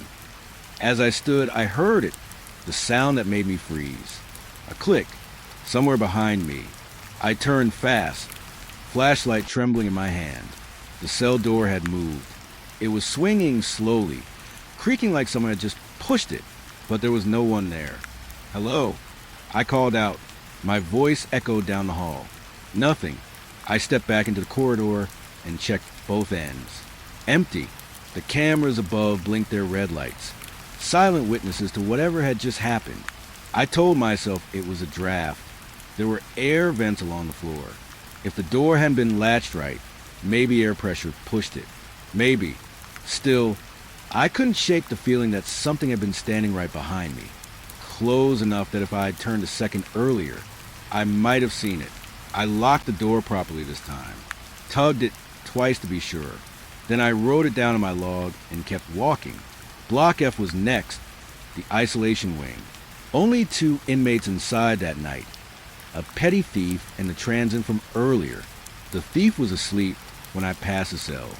I could see his shadow through the slit in the door, curled up on the bunk, breathing steady. But when I reached the next door, I stopped. The transient, the new guy, wasn't sleeping. He was standing in the far corner of the cell, facing the wall. His hands were pressed flat against it, like he was feeling for something. The room was dim, but I could see enough. His hair hung over his face. He wasn't moving, just standing there. I tapped the door lightly with my flashlight. "Sir, you need to step away from the wall." No response. "Sir." Still nothing. I sighed, hit the intercom button beside the door. The static cracked. "You can hear me, right?" Stepped back from the wall. Slowly, his head turned. Just a little. Enough for me to see part of his face. His eyes looked unfocused, like he was still half asleep. Then he said, almost whispering, "There's someone in the van." I blinked. "What?" He pointed to the ceiling corner. "Up there. They talk when the lights flicker." I stared at him for a few seconds, then looked up. The vent cover was small, just big enough for airflow, definitely not big enough for anyone to fit inside. "There's no one in there," I said. "Go lie down. You'll be released in the morning." He shook his head slowly. "They crawl when it's quiet." I don't know why that line stuck with me. Maybe because of the way he said it. Not crazy, not panicked, just certain. I noted it down in my recorder, pretending it didn't bother me. Inmate in holding B reports auditory hallucinations. No threat at this time. I moved on. By the time I got back to control room, the clock read 0:47. The other guard on duty, Jenkins, was half asleep at the monitor desk. "Everything good?" he asked, rubbing his eyes. "Yeah," I said, "just the usual." He nodded and turned back to the screen. I looked up at the feed from Block E, the one with the marked cell. For a moment, I thought I saw something shift in the camera's grain, like a shadow moving along the far wall. But then the image steadied, empty again. I reached for my recorder, hit stop, and placed it on the desk beside the logbook. "End of routine check," I said softly. "Time, 0:52 hours." The lights hummed above us. Somewhere down the hall, one of them flickered. Once, twice, then went out completely. And in the silence that followed, I swear I heard something crawling inside the walls. The rest of that night should have been quiet. After the checks, I usually just sit in control room, fill out the paperwork, and wait for the shift to end. It's boring work, but boring is good. Boring means no fights, no suicides, no paperwork. But around 2:10 a.m., that silence broke. It started with a single sound, a low thud that came from somewhere deep in the building. Jenkins was snoring softly in his chair, one arm hanging off the desk. I thought at first it might have been a door slamming shut from the draft, or maybe a pipe shifting in the walls. That happens sometimes when the heat kicks in. Then came another thud, closer. I straightened in my seat and looked up at the monitors. The screen showed each block in grainy black and white. Nothing moved. Every cell door was closed. Every corridor was empty, but the sound didn't stop. Thud, thud, then a sharp bang. It echoed through the intercom system, distant but heavy. I leaned forward, eyes darting across the screens until I saw it. The solitary wing, the section marked condemned. That area hadn't housed inmates in years. Officially, it was closed for renovation, but everyone knew the truth. It was just abandoned. The cells were outdated, the locks faulty, the plumbing broken. The lights down there barely worked. Nobody went in unless they had to. The last time I'd done a check, there was maybe 6 months ago. The place smelled like rust and old sweat. Dust everywhere. I grabbed my radio. Control to maintenance. Are there any workers logged for condemned wing tonight? Static. Then negative. No maintenance scheduled. Copy that. I said, standing. Possible unauthorized movement. In condemned. Investigating. Jenkins stirred when I said that. You serious? At this hour? Yeah. Might be an animal, maybe a leak. I'll check it out. He grunted and went back to half sleep. I took my flashlight, my keys, and the handheld recorder, part of standard procedure. Every check had to be logged. Every second accounted for. As soon as I stepped out of the control room, I felt the temperature drop. The air in the main hall was cool, but once I turned toward the solitary corridor, it got colder, like stepping into a freezer. "Officer Dalton," I said quietly into recorder. "Investigating disturbance near condemned wing. Time is 2:18 hours." The walk down there was long and narrow. The deeper you went, the more the light faded. The overhead bulbs grew dimmer, some flickering in weak bursts. My boots echoed off the concrete, the sound stretching far ahead of me. When I reached the final security gate, I hesitated. The sign was still there, hanging crooked on the rusted bars. "Authorized personnel only. Area closed." I swiped my card. The gate buzzed, then clicked open. As soon as I stepped through, the sound hit me again, that dull banging. Louder now, like someone hitting metal with their bare hands. "Control," I said into my radio. "I've got definite movement in condemned wing. Could be trespassers. Requesting camera feed check." "Static." I tried again. "Control, do you copy?" Nothing but static. The walls here were thick, reinforced. The signal often died this far down. That's why no one liked patrolling this area. You were cut off. I took a slow breath and moved forward. The first cell block came into view. 12 cells on each side, numbered in faded white paint. Most of the doors were still chained shut, but one of them wasn't. Cell 3C. The chain hung loose around the lock, like someone had pried it off. I stopped just short of the door. "Cell 3C appears tampered with." I said into recorder, hearing movement inside. Possible intruder. I waited, listening. At first, nothing. Then a faint shuffle, feet dragging across the floor. "Hey!" I called out, keeping my voice steady. "This area is restricted. Identify yourself." The sound stopped. For a few seconds, there was just silence. Then, slowly, something tapped the metal door from inside. Once, twice, 3 times. I froze. My heart started pounding hard enough I could hear it in my ears. "Listen," I said, taking a step closer. "You need to come out now."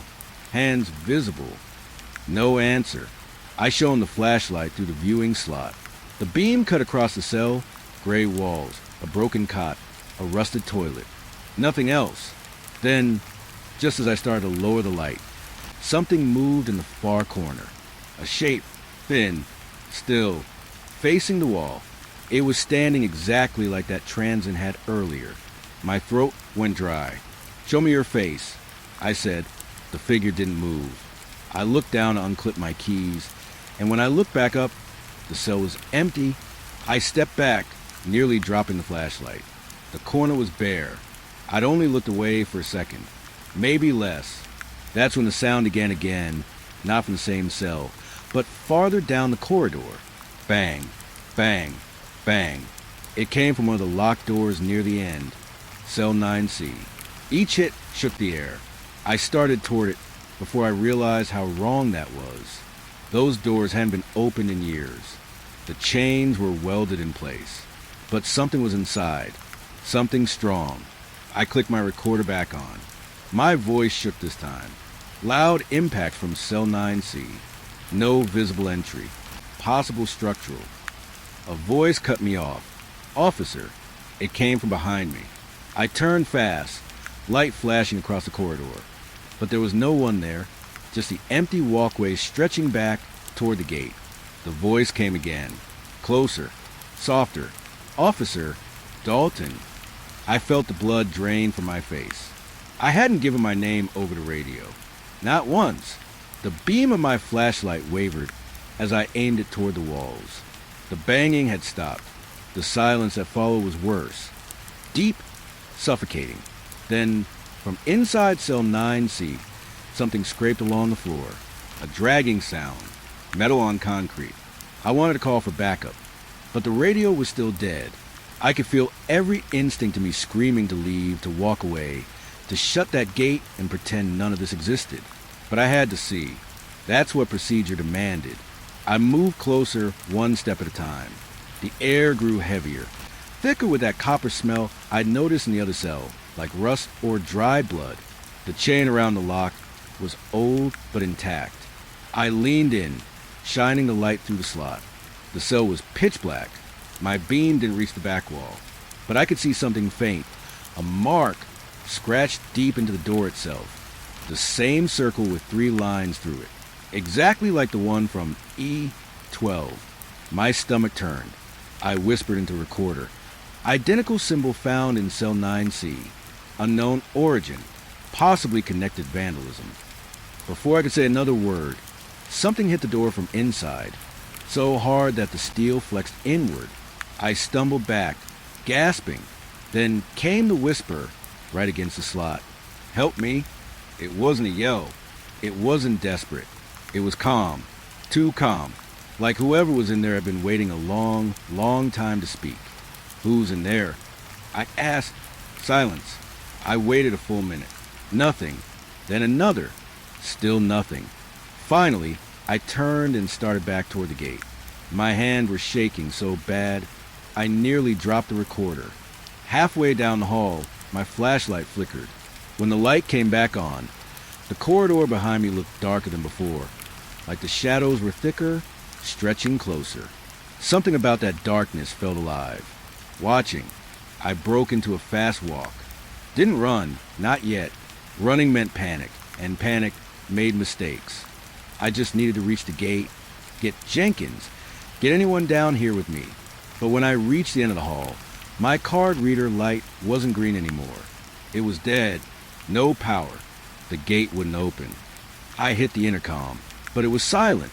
Behind me, somewhere deep in the wing, a door creaked open. I froze. Then slow footsteps. Bare feet by the sound. Skin slapping lightly against the floor. They were getting closer. I backed up until my shoulders hit the gate. My flashlight flickered again. I lifted it toward the sound, but the beam only cut a few feet through the dark. The footsteps stopped. I waited. My breathing was the only sound now, short and uneven. Then, from the dark, a whisper. They crawl when it's quiet. My heart stopped. That was exactly what the transient had said earlier, word for word. I raised the flashlight higher, and for a split second, I saw something. A pale face, just outside the edge of the light, low to the ground, eyes open wide and unblinking. Then the beam cut out completely. I don't remember how long I stood there, minutes, maybe more, staring into the dark, waiting for something to touch me. Eventually, the lights overhead flickered back to life. The corridor was empty, every door shut, every chain still hanging. I didn't move for a while. When I finally did, I walked out without saying a word. Back in the control room, Jenkins looked up, half asleep. Everything good? I just nodded and sat down. My hands were still trembling. I reached for my recorder to log the report. The light was still blinking red. Recording. I hadn't turned it back on. And from the speaker, faint but clear, came the sound of breathing, right beside the mic. The next few nights after that incident were uneasy. I kept telling myself I imagined most of it. The noises, the voice, the flickering lights. I even wrote it off in a log as structural vibrations. That's the kind of lie you learn to tell in this job. It keeps you from thinking too much. But deep down, I knew something was wrong in this place. The air felt heavier. The halls quieter. Even Jenkins stopped joking around. He didn't say anything, but I could see it in his face, that same tightness around the eyes. Like we were both pretending nothing had changed. Then came the screaming. It started 3 nights later. I was alone in the control room, watching the monitors. It was just past 3 a.m. The jail was silent, except for the hum of the fluorescent lights and the occasional buzz from the radio. Then, out of nowhere, I heard it. A scream. Sharp, raw, like someone was being torn apart. It echoed through the vents, bouncing from one block to another until it filled every corner of the building. I froze. My first thought was that maybe one of the inmates was having a breakdown. It happens sometimes. But then I realized where it was coming from. The solitary wing. Specifically cell 7A. That's when my stomach dropped. Because 7A wasn't occupied. It hadn't been for over a year. I checked the logs to be sure. The last person in that cell was a man named Ronald Pierce. He'd hung himself 2 winters ago. I remember it clearly. I was the one who found him. He'd screamed before he died too. I grabbed the radio. Control to Unit 2. Confirm. Anyone near Solitary right now? Static. The line was dead again. The scream came again, louder this time, closer. Like it wasn't coming through the vents anymore, but from down the hall. I grabbed my flashlight and recorded before I even thought about it. Habit. Officer Dalton. I said, try and keep my voice steady. Responding to possible disturbance. Solitary wing. 3:07 hours. The hallways were darker than usual that night. The overhead bulbs flickered just enough to make everything look like it was breathing. Every few steps, I'd stop listening. The scream came again. One long, broken wail that made the hair on my arm stand straight. It wasn't constant. It started, cut off mid-breath, then came again like the person was trying to say something between each cry. I reached the first gate and swiped my card. The mechanism buzzed open. The moment I stepped through, the air shifted. Cold, heavy, that copper smell again. Sound originating from Solitary Cell 7A. I said quietly into recorder. Cell officially marked vacant.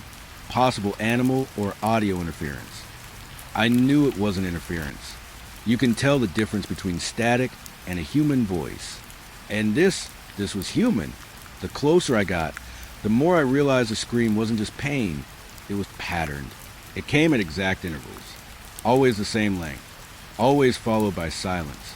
Almost like it was timed. When I turned the last corner and the cell came into view, the sound stopped. Just like that. I lifted my flashlight, shining it across the metal door. 7A. The paint around the numbers was cracked. The door itself was old, rust creeping along the hinges. There was no movement inside. No sound. Nothing. Still, I spoke up. This is Officer Dalton. Identify yourself. Silence. I hit the door twice with my flashlight. If someone's in there, speak up. That's when I heard the whisper, right behind the metal. Help. It was faint, almost lost in the hum of the lights. I froze, every muscle in my body tight. I leaned closer to the viewing slot, the light cutting through the darkness. The cell was empty, completely empty. The cot was gone, dismantled after the suicide. The walls were bare except for a small square stain near the floor where Pierce's body had been found. But the sound came again. Help me. It was the same voice. The same tone I remembered from that night. I backed away, shaking my head.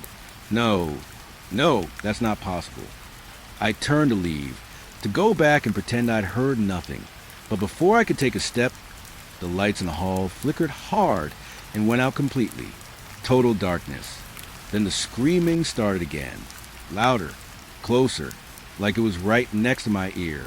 I dropped the flashlight. It rolled across the floor, spinning its beam in wild circles. In one of those flashes, I saw something, a shape pressed against the inside of the cell door.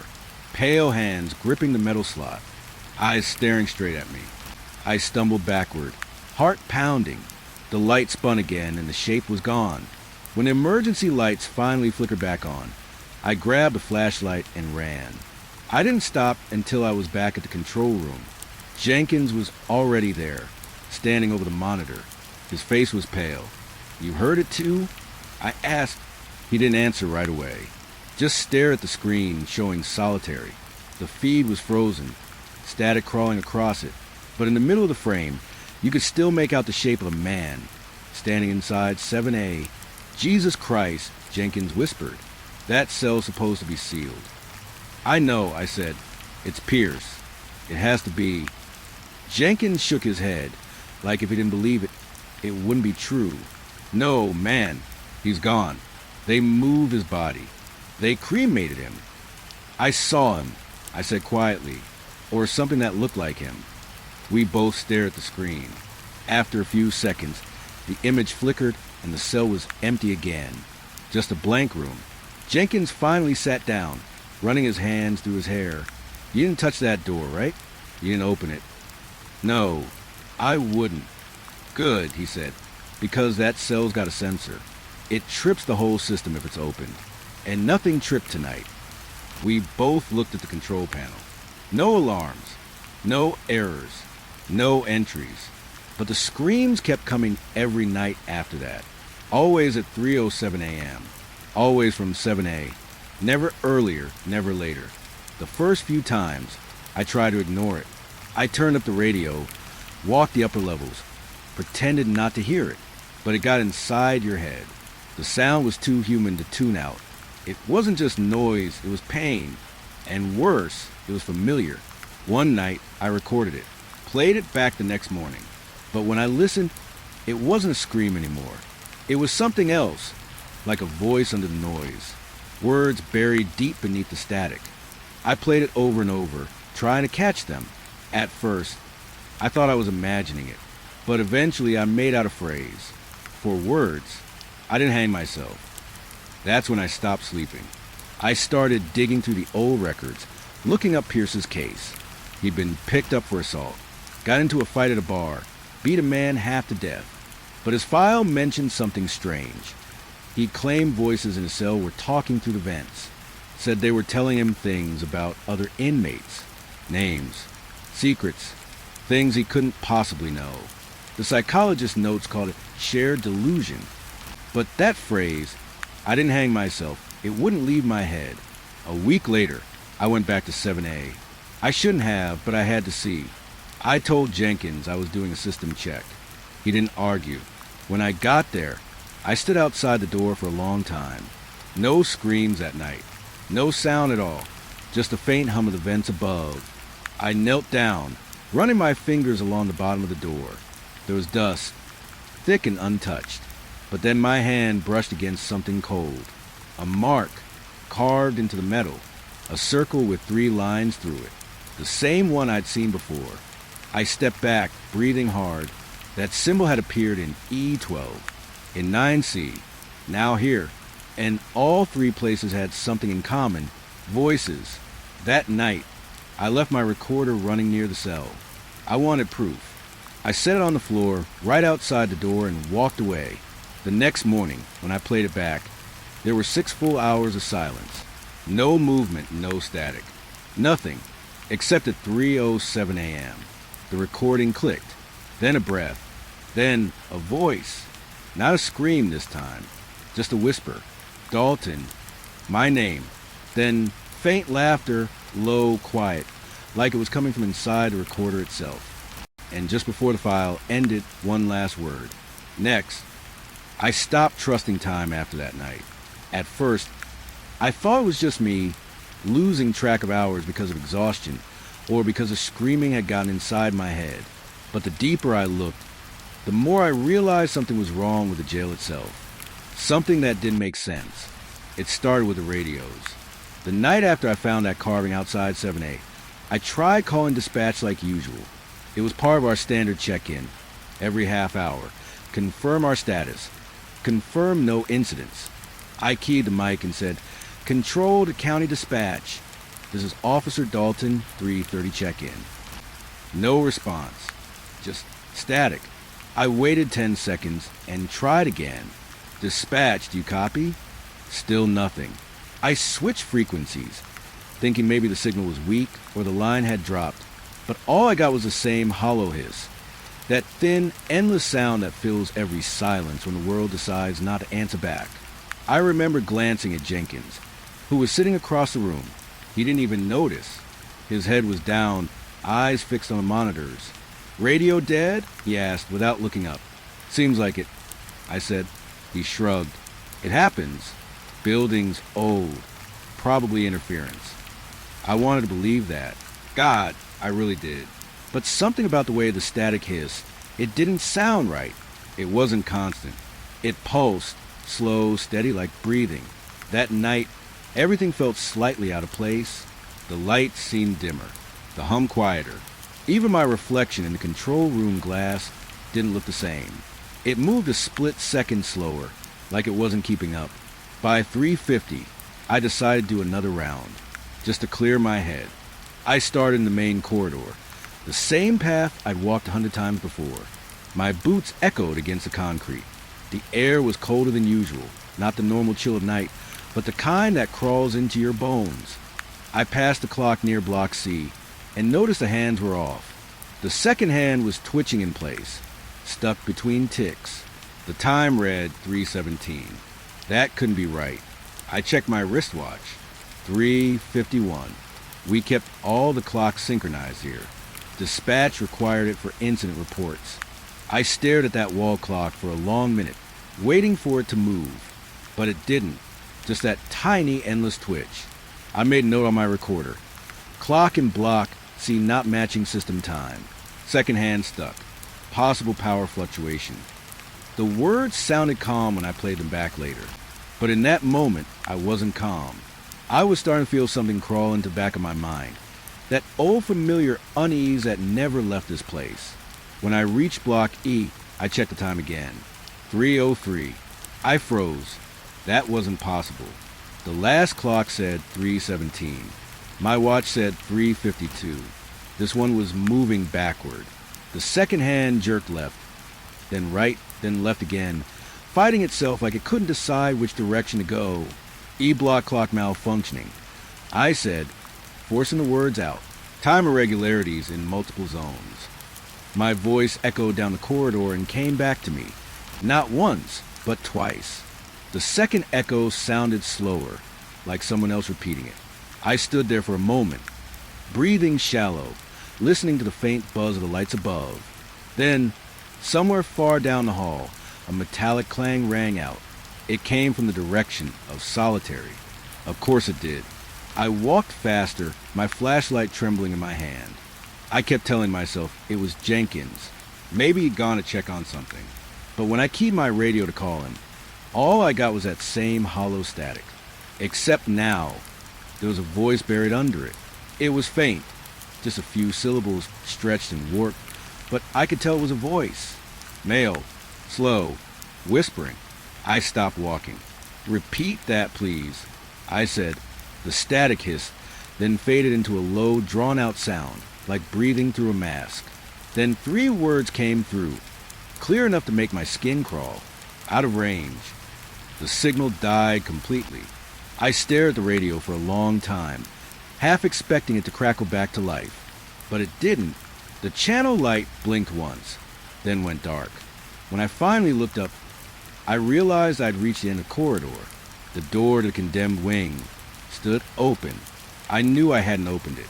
The last time I was there, I'd locked it myself and double-checked the latch. The heavy chain was gone, lying on the floor like it had been cut. Control, do you copy? I tried again. Unauthorized entry in condemned wing. I repeat. Static, then silence. I should have turned back. Every instinct in me screamed to turn back. But I couldn't. It wasn't curiosity. It wasn't duty. It was something else. A pull, like gravity, dragging me forward. The moment I stepped inside, my flashlight flickered. The air was still, too still, like the whole place was holding its breath. I checked the first clock on the wall. It said 12:01, then another 4:10, then one more farther down, 2:33. None of them matched. None of them even moved. I walked past each cell slowly, scanning the dark to the narrow viewing slits. All empty, dust hanging in the beam of my light. Then, faintly, I heard the ticking. A slow, irregular tick coming from the end of the corridor. I followed it until I reached cell 9C, the same cell that had shaken a week ago, the one with a mark. The symbol was still there, etched deep into the metal.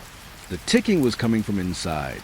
I leaned close to the door, pressing my ear near the slot. The sound was rhythmic, but uneven. Tick, tick, tick, then a pause. Then faster ticks, almost frantic. It wasn't a clock. It was something tapping. Fingernails maybe, against metal. I whispered into the recorder. Audible tapping from cell 9C. Sounds deliberate. Time discrepancy continues. Then I froze. From behind the door came a faint whisper. A voice. You're late. I stepped back, heart pounding. Who's in there? No response. The tapping stopped. I stood there for a long moment, gripping the flashlight so hard my knuckles ached. Then I turned to leave. I'd barely taken 2 steps when my watch beeped. 3:07 a.m. That time again. The same time the screams always started. But there were no screams this time. Just silence. I quickened my pace toward the exit. When I reached the security gate, I noticed the red indicator light above the reader. It was flickering. I swiped my card, but the gate didn't move. Come on, I muttered, swiping again. Nothing. Then I noticed something that made my blood run cold. The clock above the gate, the one I checked earlier, now said 11:59. Then the second hand twitched forward once, and the minute hand moved backward. I looked down at my wristwatch again. 4:28. The two times didn't even belong on the same night anymore. My radio crackled to life suddenly. I jumped. Dalton. A voice said, it sounded like Jenkins, but off, slowed down, like a recording dragged across tape. Where are you? I said quickly. I can't get through to dispatch. Systems down. The voice paused. Then, out of range. The same words as before. Then, under the static, I heard a faint metallic scraping, like someone dragging something heavy across the floor. And beneath that, the ticking again, louder this time, all around me. It wasn't just one sound anymore. It was dozens. Tick, tick, tick, coming from the vents, the walls, the ceiling. I looked up. The overhead light flickered once, and for half a second, I saw movement. Something crawling just beyond the glow. Long, thin limbs sliding across the vent grates. Then everything went dark. For what felt like hours, there was nothing but the ticking. I don't even know if I was breathing. I kept glancing at my watch, but the numbers didn't make sense anymore. They jumped 3:05, then 12:47, then 9:11. When the lights finally came back, I was standing in front of the control room door. I don't remember walking there. Jenkins was gone. Every clock in the room showed a different time.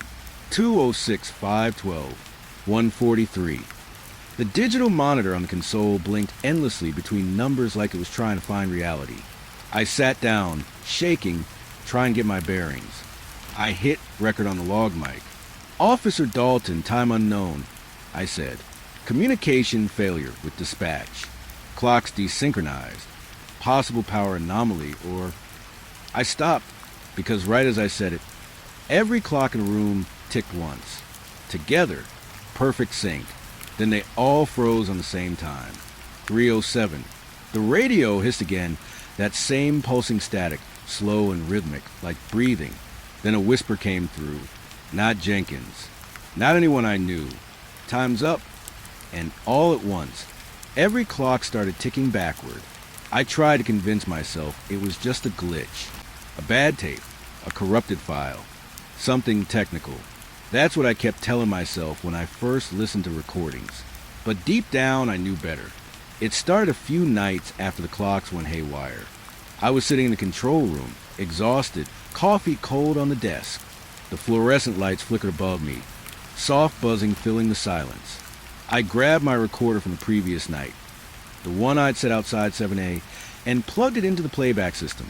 The first few minutes were normal, my voice low and calm, reporting times, cell checks, nothing unusual.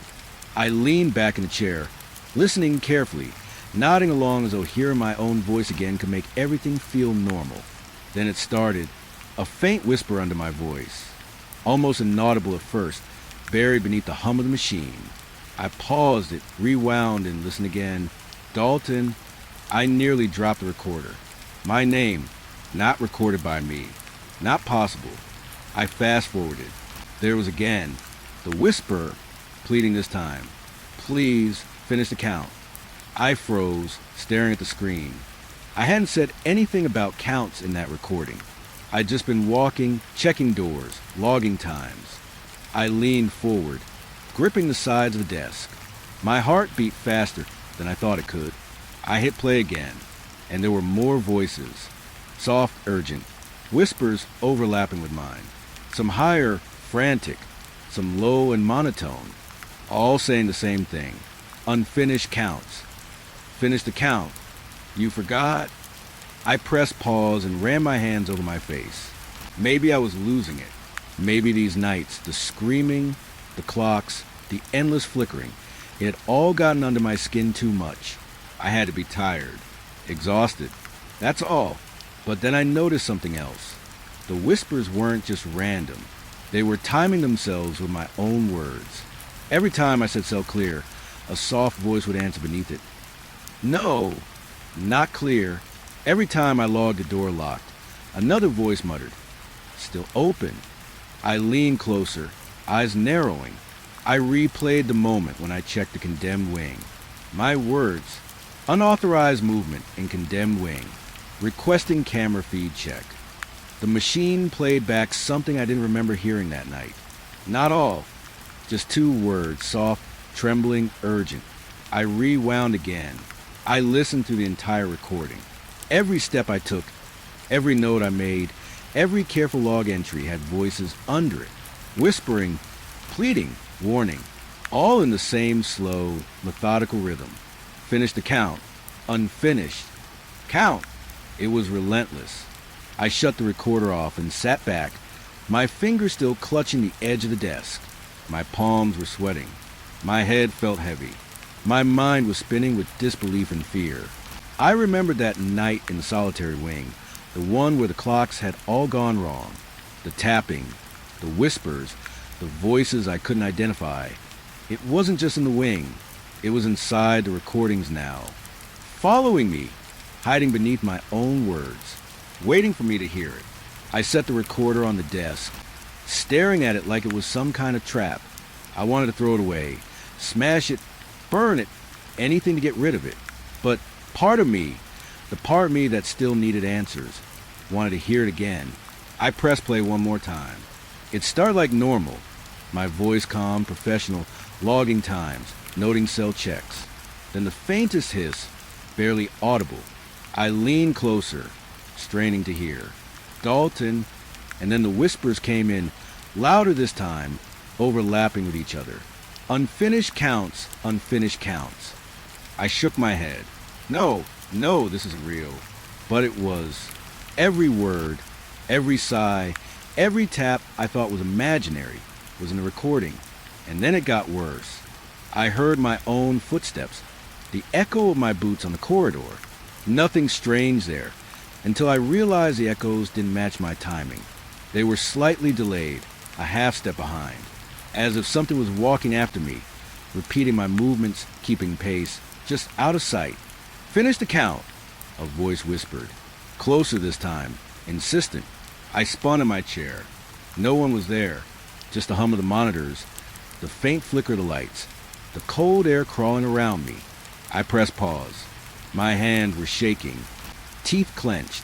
The room felt heavy, like the air itself had weight. Every shadow seemed to stretch longer, deeper. The lights dimmed just slightly, and I swore I could see movement at the edges of my vision. Something shifting, waiting, watching. I knew I should have called someone. Maintenance, dispatch, anyone. But the radios were still dead. All of them. Static when I tried. That same hiss, that same pulsing rhythm, like the building itself was breathing around me. I pressed play again, and then I heard it. Not a whisper this time. A voice, full and clear, screaming from inside the recorder. You didn't finish it. The sound made my stomach lurch. My vision blurred. My hand shook so badly I nearly dropped the machine. And then it stopped. Dead silence. I sat there for a long time, listening, waiting for something else to happen. But there was nothing. Just a faint hum of the lights and my own ragged breathing. I leaned back, trying to make sense of it. The voices weren't just random. They weren't ghosts. Not exactly. They were echoes, shadows of the past. The building itself was holding them, or maybe I was holding them. Every word I had spoken, every log I had made, somehow captured them. Or maybe they had always been there, waiting for me to record, waiting for me to notice. I tried to stop thinking about it. Try to reason it away. Exhaustion, stress, too many late nights. But deep down I knew the truth. The building was alive in its own way. Not breathing, not moving, but listening, waiting, counting. The next night, I tried to test it. I walked the same route I always did, recording everything, logging each cell and each check. Every footstep, every word carefully measured. When I played it back, the whispers were there again. The pleading, the slow, insistent voices. Unfinished counts. Dalton, unfinished. I realized then what they meant. The jail didn't want my reports. It didn't want my logs. It wanted the work done properly, completely, every check, every note, every cell accounted for. Anything missed, anything forgotten, and it remembered. And it whispered. I didn't know how long I sat there, staring at the recorder. The shadows in the room seemed darker now, edges curling in, pressing close. The lights flickered in their slow, steady rhythm, and I knew they were listening too. All of it. The vents, the walls, the floors, the machines. And I knew I couldn't leave it. Not yet. I pressed play again. The whisper started slow, almost patient. Dalton unfinished counts. I couldn't stop myself from listening. I had to hear them. Had to see if there was a pattern, a way to stop it, a way to finish whatever it wanted. The voices overlapped now, growing louder. Not screams, not shouts. Just the low, insistent chanting. Counting. Pleading. Whispering. Finish it, finish it, finish it. I held a recorder. So close my hands hurt. Every word cut into my brain. Every whisper carved itself into my memory. I felt my mind stretching, bending under the weight of it. I wanted to run, but I couldn't. I needed to know. The recording ended abruptly. Silence. But even in the silence, I could hear it. Not from a recorder this time. Not from the monitors. From the walls. From the floor. From somewhere inside me. Dalton, and then softer, almost tender. Finished the count. I didn't move. I didn't breathe. I just sat there, gripping the recorder, knowing that whatever unfinished business the jail held, it had found me. And now, it would not let me go until I finished. The shadows shifted. The lights flickered. The building hummed. And the whispers began again. I never thought I'd hear his voice again. Not after all these years. Not after the whispers, the screams, the clocks, and the unfinished counts. But the file turned up last week, buried deep in the evidence archive, mislabeled, forgotten. The seal on the case was cracked. Dust layered over the edges. And when I pressed play, it was like stepping back into the building I'd spent my last nights in. The jail that seemed alive, hungry, and endless. The recording started quietly, almost like a diary entry. Officer Dalton. The voice said calm, deliberate. This is a final log. Time is irrelevant. All systems failing. Counting, always counting. I can't hear it. They are still counting. Every door, every cell, every missing number. There was a pause, long enough for you to imagine the echoes of the empty corridors, the chilled air that could freeze your bones if it touched your skin. And then a sound came, the subtle scraping, the taps, the faint whispers from before. 3C, 7A, 9C, E, 12, unfinished, always unfinished. The cadence of his voice had changed. It was no longer the officer I remembered.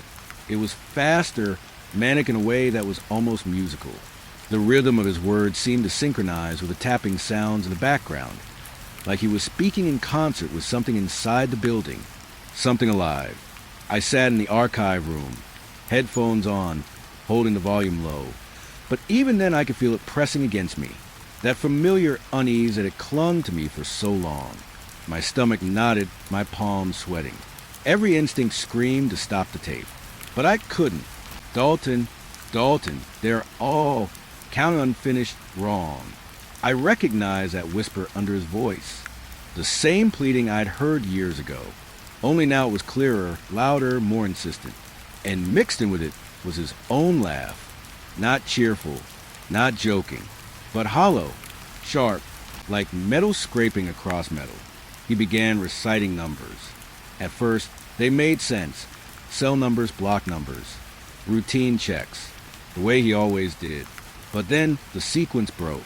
E12, 7C, for B, 23, 47, 99, 112, 318. Numbers that didn't exist. Cells that weren't in the building. blocks that had been demolished years before he made this last recording. My stomach churned. There was no way these numbers could belong anywhere, and yet he spoke them with the same precision, the same authority, as if he were verifying something vital. His laughter began to swell, low at first, then rising until it filled the room through my headphones. It was unhinged, joyous, almost celebratory, but there was an edge to it that cut straight into the spine. It wasn't laughter at a joke. It was laughter at discovery, at revelation, at something only he and the building understood. And then the whispers joined him. Not just one, not just two, but dozens, hundreds, each voice overlapping with the next, blending with his own. Some were pleading, some accusing, some chanting numbers that didn't make sense. Finish count: Dalton, 7, 8, 9, 12, 318 for 57. I had to pause the tape. My hands were shaking so badly I dropped the headphones. I stared at the recorder, the blinking light. The file was still playing, still counting. I pressed pause. Nothing. And then, faintly, through the speakers, I heard it, a soft whisper right beneath the silence. Next, I froze. My mind raced. The jail, the recordings, the counts, everything he had endured, everything he had documented, it had all ended here. But not really ended. Not truly. Something had taken him further than any of us could imagine. Something that had used the building to keep him, to bind him to the numbers. I pressed play again. The laughter returned, more frenzied. He was no longer speaking naturally, but reciting almost like a chant.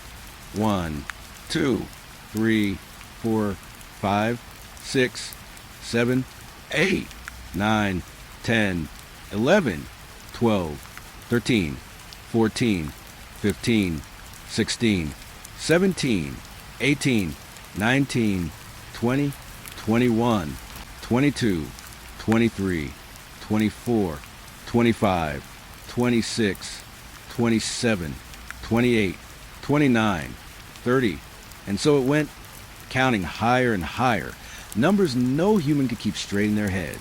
I could feel my own pulse sinking to his, the rhythm of the counting seeping into my blood, each number like a hammer, each pause like a breath held in the dark, and the whispers, always the whispers, carried beneath him, forming patterns I couldn't decipher, words of warning, words of accusation, words that I recognized from my own experience with the recordings. Unfinished. Dalton, not clear, still open, the line between him, and the voices blurred. At times, I couldn't tell where his voice ended and the others began. They were entwined, fused, a choir of something impossible. I leaned closer, gripping the recorder like it was a lifeline, trying to understand. And then it hit me, not with words, but with sensation, the building. I could feel it again, faintly, through the headphones, through the recordings, not physically, but as if the audio itself carried a pulse. The walls, the pipes, the very air seemed to vibrate with him. Every number, every count, every laugh. Every whisper was etched into the structure itself, into the floor, the ceilings, the vents, into the darkness. And I realized that's what he had become. Not just a man gone mad, not just a victim of isolation or fear. He had become part of the system, part of the counting, part of the unfinished. And now, years later, I was hearing it. I was hearing the final entry. I tried to stop the tape, but my hands were frozen. I pressed pause again, but it continued. The recorder seemed to have a mind of its own. The numbers, the laughter, the whispers, all still there, pressing relentless. 318, 319, 320, 321. Dalton, 322, 323, 324 unfinished, 325, 326. I could feel the walls closing into the sound, pressing against my ears, into my skull. The recording was alive. It was breathing, counting, waiting, and it didn't care that years had passed, that the building was empty, that everyone had moved on. And then he said it clearly, distinctly, cutting through the chaos like a blade. Next, The recording cut abruptly. Silence. Absolute silence. Not even the hum of the archive room remained. I sat there, heart pounding, sweat running down my face. I didn't move for what felt like hours. I couldn't speak. I couldn't breathe. Eventually, I forced myself to take the headphones off. I placed the recorder on the table in front of me, staring at it as if it were a live creature. Its light blinked steadily, innocuous, harmless, but I knew better. I left the archive that day and didn't speak of it to anyone. I didn't file a report. I didn't even tell my colleagues. Who would believe me? Who could? A man laughing and reciting numbers that didn't exist, whispering from beyond years of isolation, stitched into the walls of a building that was itself wrong. Weeks later, I returned to the archive. The recorder was gone. Officially, the file had been misplaced again, claimed as lost during a routine audit. Untraceable. I sometimes wonder if it's still out there, somewhere, waiting for someone else to find it, to listen, to hear the final entry and understand, or not understand, what it really is. Because that recording wasn't just his last log. It wasn't just a man's voice. It was the building speaking. And if you listen long enough, it doesn't stop. It doesn't forgive. It doesn't let go. I hear it sometimes, late at night, in my dreams. Not on a recorder, not through speakers. Just in my mind. The laughter, the counting, the whispers, unfinished counts.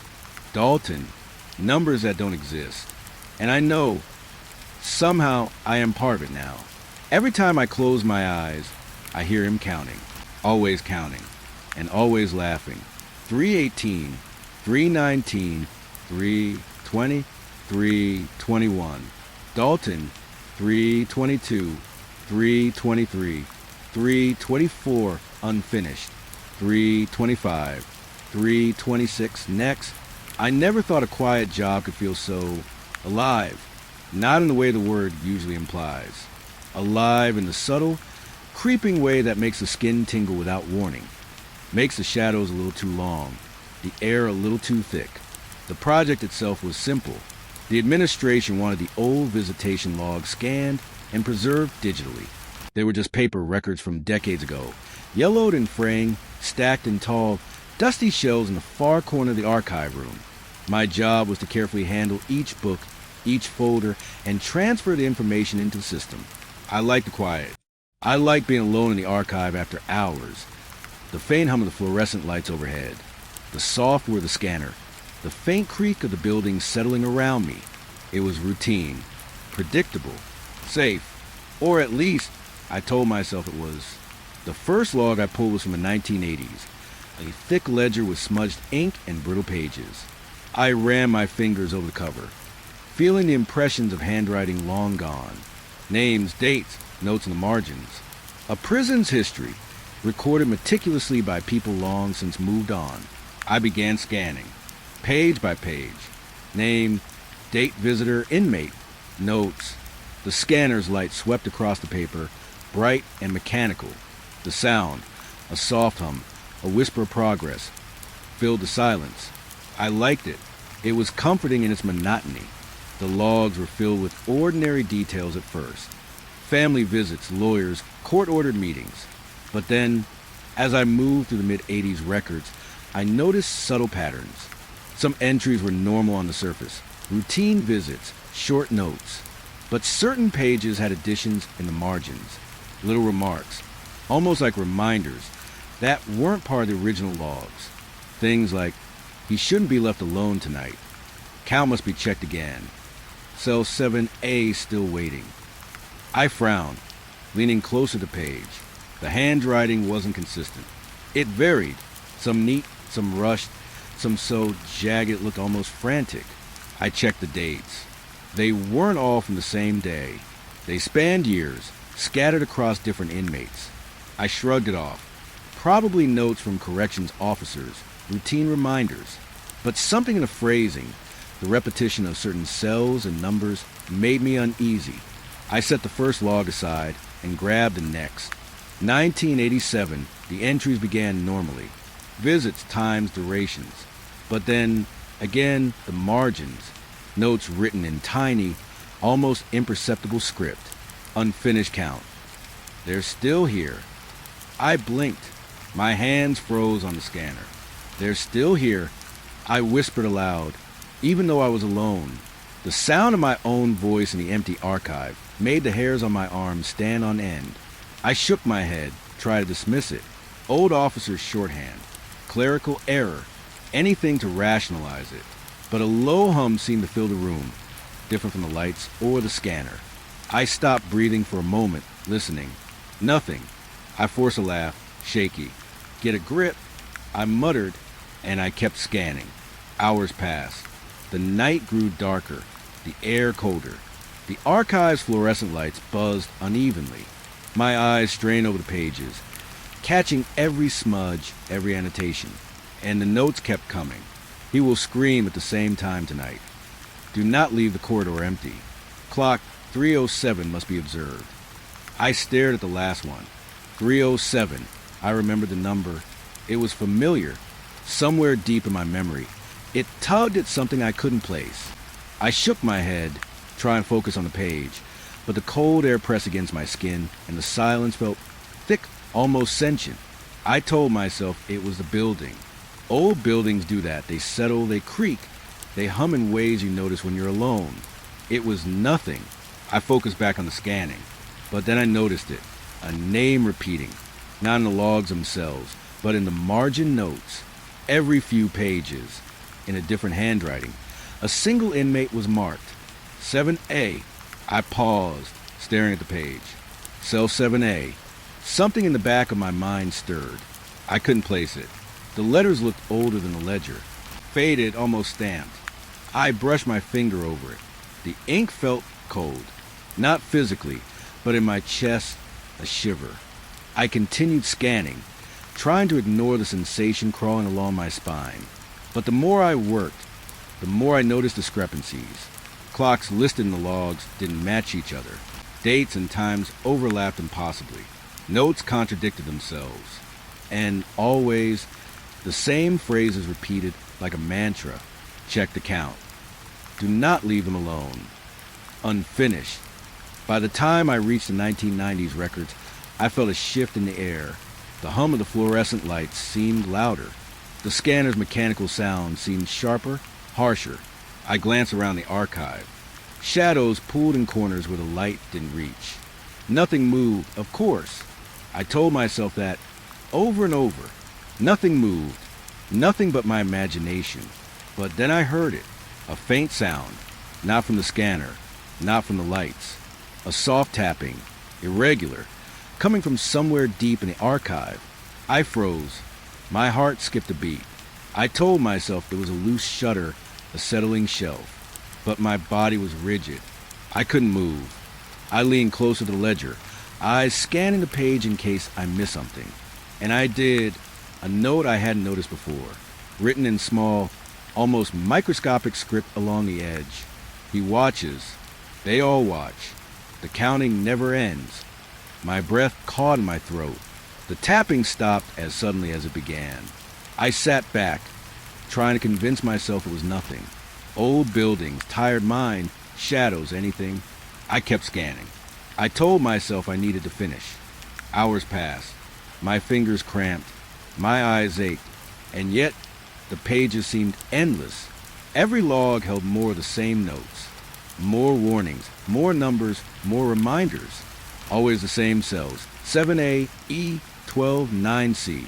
And always the same time, noted again and again, 3:07.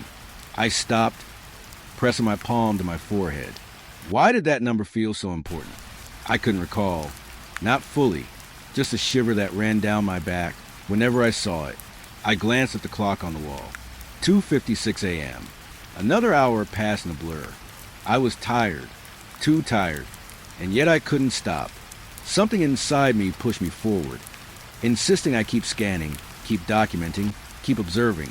Another tap. Short this time, sharp, from the corner of the room. I turned slowly. Nothing. Just shelves, stacked with ledgers and folders. Dust motes floating in the dim light. I told myself to breathe. I told myself it was nothing. I went back to the scanning. The scanner light washed over a page with another margin note. He will scream tonight. 3:07. I froze again. My hand hovered over the scanner, heart hammering. Something in my chest tightened, a memory surfacing I didn't want to touch. I remembered a scream, not someone else's. A scream I had heard in the back of my mind, echoing from somewhere deep inside my memory. I blinked, shook my head. No, I was imagining it. I was tired. I'd been here alone too long. But the note sat there. 3:07, cell 7A, unfinished. I continued scanning, forcing my hands to move, forcing my mind to focus. Each page was a little heavier than the last, like the room itself pressed against me. Each log carried the weight of history, of forgotten warnings, of lives recorded meticulously but never completed. And the whispers began, not audible at first, just a sensation at the edge of my hearing. The faintest murmur, like paper brushing against paper, then clearer, forming words I couldn't quite understand. I leaned closer, ears straining. Unfinished counts, not clear. 7A, 3:07. I pressed my palms to my ears. But the sound persisted. It came from the ledgers, from the scanner, from the walls. Everywhere, a chorus of quiet voices, urgent, pleading. I dropped the page. The scanner beeped, paused. Silence returned, but heavier now, laden. I could feel it in my chest, in my temples. I had been warned, somehow, long before, and I had ignored it. The air felt colder, the shadows deeper, and in the far corner of the archive, I thought I saw movement.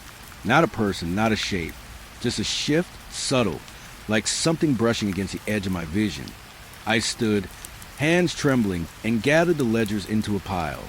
The whispers followed me, not words now, just low murmurs, repetitions, counting. I forced myself to leave, stepping into the main corridor of the archive. Fluorescent lights hummed overhead. Nothing moved, nothing followed. I told myself it was over. The notes, the whispers, the tapping. It was just old paper, old buildings, my tired imagination. And yet, when I glanced at the pile of ledgers in my arms, I couldn't shake the feeling that something had shifted, that the quiet project I had started, scanning old visitation logs, had awakened something patient, something still counting. I placed the ledgers on a cart and wheeled them toward the storage room. The tapping came again, soft, almost playful, and a whisper reached my ears just for a fraction of a second. Not finished, never finished. Watch the count. I froze, heart racing, knowing then that the digitization project wasn't just about preserving records.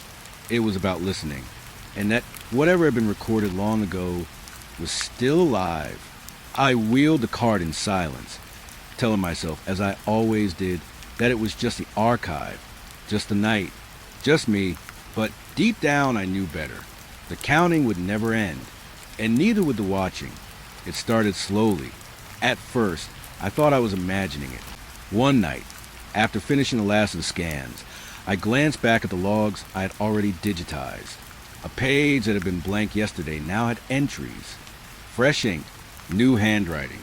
I froze. My hands hovered over the keyboard, the scanner humming quietly beside me. There was no logical explanation. I hadn't touched that page since last night. No one else had access to the archive. I leaned closer. The entries were dated months ahead. Future dates. Names I didn't recognize. Names that I had never visited. At least not according to the records I had painstakingly scanned. And then I saw one. My surname, Dalton. I blinked, thinking it was a trick of my tired eyes. A smudge. A coincidence. But the name appeared again the next night. Slightly different. And again the night after that. Not just once, but multiple times. Dalton, Dalton, Officer Dalton. Every variation written neatly in the same tight, precise script. The first time I read it, my stomach tightened. I had to put the ledger down. My palms felt clammy. I wanted to convince myself it was a family member, a distant relative perhaps, using the visitation process for some reason I didn't know. But the dates, they were months in the future. That made no sense. Not possible. I went home that night thinking I had imagined it. Maybe fatigue, maybe stress.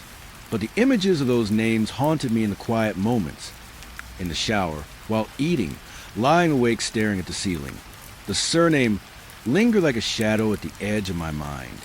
The next night I returned. I had to see for myself. The archive smelled of dust and old paper. The scanner hummed when I powered it on. Everything seemed normal. I opened the ledger to the same page. Fresh ink again. A new entry for the following week. Another Dalton. Different initials. And not just one visitor. Multiple visitors appeared, all on dates months ahead. Names I didn't recognize. Details that didn't match any records I had scanned before. I tried to read them without thinking. Scanning names, dates, cell numbers, notes. But something about the way these entries were written made me pause. They weren't like the older logs. The handwriting was clean, precise, almost clinical. No smudges, no hesitation. It was as if the future itself had stamped them onto the page. I remembered the older notes, the warnings, the whispers in the margins. Check the count, unfinished, still here. The echo of those phrases made the hair on my arms rise. Now, these new entries felt like a continuation of that same rhythm, the same pulse. Something persistent, something alive, watching, writing before it even happened. I flipped through more pages, and the feeling grew heavier. Other names began repeating too, appearing again and again over weeks, months into the future. Visitors who had never existed in any record I had ever seen. People who would, in theory, arrive long after I had left this building, if it were still standing. And then I noticed something else. A pattern. Each new Dalton entry seemed connected to a cell. 7A, E12, 9C. The same cells I had encountered in the margin notes from years of old logs. The same cells from the stories I had heard whispered among colleagues. The ones marked with warnings and unfinished counts. I leaned back, letting my head rest against the cool metal edge of the desk. My mind raced. Was I supposed to be seeing this? Was it a warning? Or a record of inevitability? A history that hadn't yet happened, waiting for someone to witness it, to recognize it, to act? The whispers returned, though only faintly, almost imagined. I told myself it was stress, fatigue, imagination running wild. Yet the air felt thicker, heavier, pressing against my chest in a way that made breathing a conscious effort. I scanned the new entries carefully. Some visitors shared surnames with other staff, officers long retired, even some names from the old logs. It was as if the building itself knew who would come, who would be present, who would witness. And me, it seemed, was inevitable. Dalton, the name I bore, appeared repeatedly. A presence threaded into the ledger before I even arrived at the archive, before the project even began. I remember the night I found the first margin note about 7A. He will scream tonight. I remember the chill, the tapping, the counting. I realized now that the ledger had been leaving hints, breadcrumbs to the decades. And now, it had reached me, threading my own name into the pattern. The dates pressed heavily on my mind. They weren't just future dates. They were precise. Certain days, certain hours, recorded as if to insist I remember them. I jotted them down, careful to note every Dalton entry, every associated cell. Something about it felt ritualistic, methodical, like a map laid out in advance. And I was the observer who had stumbled into the wrong room at the wrong time. The entries multiplied nightly. Every time I returned, more names, more Daltons, more future dates. Sometimes they overlapped with past entries, as if timelines converged within the pages. Sometimes the new Daltons would appear alongside unfamiliar visitors who bore no relation to any record I had. They were strangers, yet their existence felt certain, inevitable. I began to dream of them. Faces I had never seen, names I had never read, visiting the cells I had scanned in the dim light of the archive. Their voices whispered faintly in my dreams. Check count unfinished, Dalton. When I woke, I would return to the ledger, compelled to scan again, to document again. Every page I digitized seemed heavier than the last, as though the paper itself absorbed the weight of these future arrivals. And always, the Daltons were there, My surname stretching into months I hadn't yet lived, visitors I couldn't place, all threaded into the old architecture of the archive, the old walls, the dim hum of fluorescent lights. I realized then that this was no longer a project about preservation. It was a project about observation, about attention, about witnessing a pattern that had been running long before I arrived. And somehow, inexplicably, I was part of it. My name had been written into the future logs before my eyes could see it. And every night, as I scanned and recorded, I was contributing to something I could not fully understand. The future was bleeding onto the past, and my own name was at the center of it. Some nights, I hesitate before opening the ledger, hands hovering over the scanner. I know that entries will have appeared, new Daltons, new dates, new warnings. I know the pattern will continue, relentless and inevitable, and yet I cannot stop. I am drawn to it, compelled, as if the ledger itself calls to me, to ensure that the future unfolds exactly as it is written. I've stopped telling anyone. They wouldn't believe me. How could they? Old visitation logs appearing with names that haven't existed yet, dates from months in the future, visitors who shouldn't exist, and my own surname written repeatedly, threaded into the history of a place that somehow watches, waits, counts. I scan in silence now, aware of the weight of the pages, of the lines, of the unseen eyes that seem to follow me across decades. I scan, I log, I document. The Daltons multiply, and every new entry presses closer to me, a tether stretching from past to present to future. I do not know what will happen if I stop. I do not know if the ledger will continue without me, if the Daltons will still appear, if the archive itself will find another observer to thread into its endless pattern. I only know that every night, when the lights hum low and the scanner whirs, the pages are never empty. The future has already written itself, and my name is part of it. I hear faint whispers now when I read, not just in the margin notes, not just in the imagined murmurs of old staff, but real, almost tangible in the air. They don't speak directly. They murmur, urging, reminding, counting. I hear them say my name, Dalton, and I feel a weight, impossible and inescapable, pressing on my shoulders, insisting I continue, insisting I witness. I don't know if it's the archive or the logs, or me. Perhaps it is all three. And perhaps it does not matter, because as long as I continue, the future will keep appearing on the pages. The Daltons will keep multiplying, and I will keep scanning, documenting, observing. I have begun to accept it, reluctantly, quietly, with a shiver and a sigh. My name is part of the ledger now, written into entries before they even exist. And every night when I open the pages, I see the future looking back at me, and I cannot look away. I didn't know what I was expecting when I opened the ledger that night. I had become careful in my routine, almost ritualistic. The lights were dimmed low, the scanner humming quietly beside me, the archive silent but for the faint creak of the building settling. I had convinced myself that these entries, these future entries, were some strange quirk of the old ledgers, a trick of memory, of perception. But the page I turned froze me. There it was, an entry dated several months ahead. And this one listed me. Dalton R. Dalton. My name, my initials, as if someone had been waiting for me to read it, waiting for me to acknowledge it. I blinked. Slowly, I read the rest of the line. Dalton R. Final identification, 3:07 p.m. The words seemed to hover on the page. My hand, hovering over the scanner, trembled. Final identification. The phrase was clinical, precise. It sounded like a police report. But why was it here months in future? Why was it attached to me?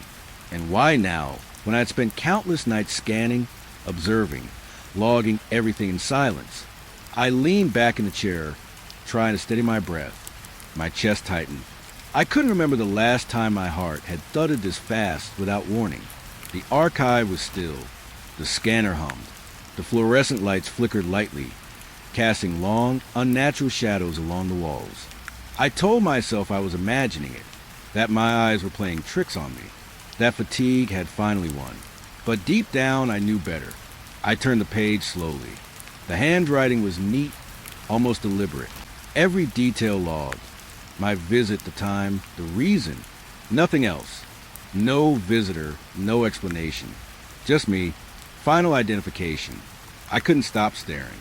My mind raced, scrambling for logic. Perhaps it was a clerical note gone wrong. Perhaps someone had inserted it as a joke.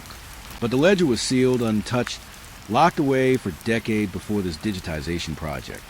No one had access. No one. The cold pressed against my skin, sharp in the back of my neck. I realized I had been holding my breath. I exhaled slowly, trying to shake off the unease. I glanced around the archive, the shadows pooling in corners. Nothing moved, nothing stirred, and yet the page seemed alive, like it had been waiting for me to arrive, for me to read it. I scanned the entry again. The time was precise, 3:07, that number again. I had seen it in the older logs, in the margin notes, in the new entries appearing night after night. 7A, E12, 9C, those cells, those times. Always the same pattern. And now, my own name was threaded into it. My presence recorded before it even happened. I pressed my palm to my forehead. My mind felt like it was unraveling.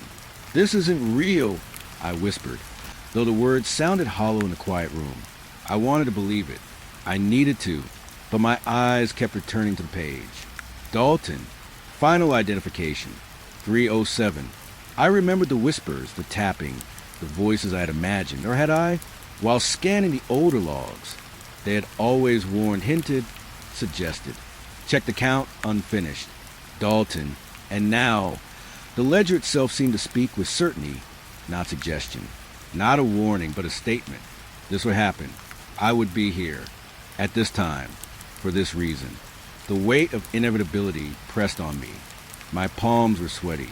My fingers shook. And yet, I could not look away. I flipped back a few pages, scanning the previous entries.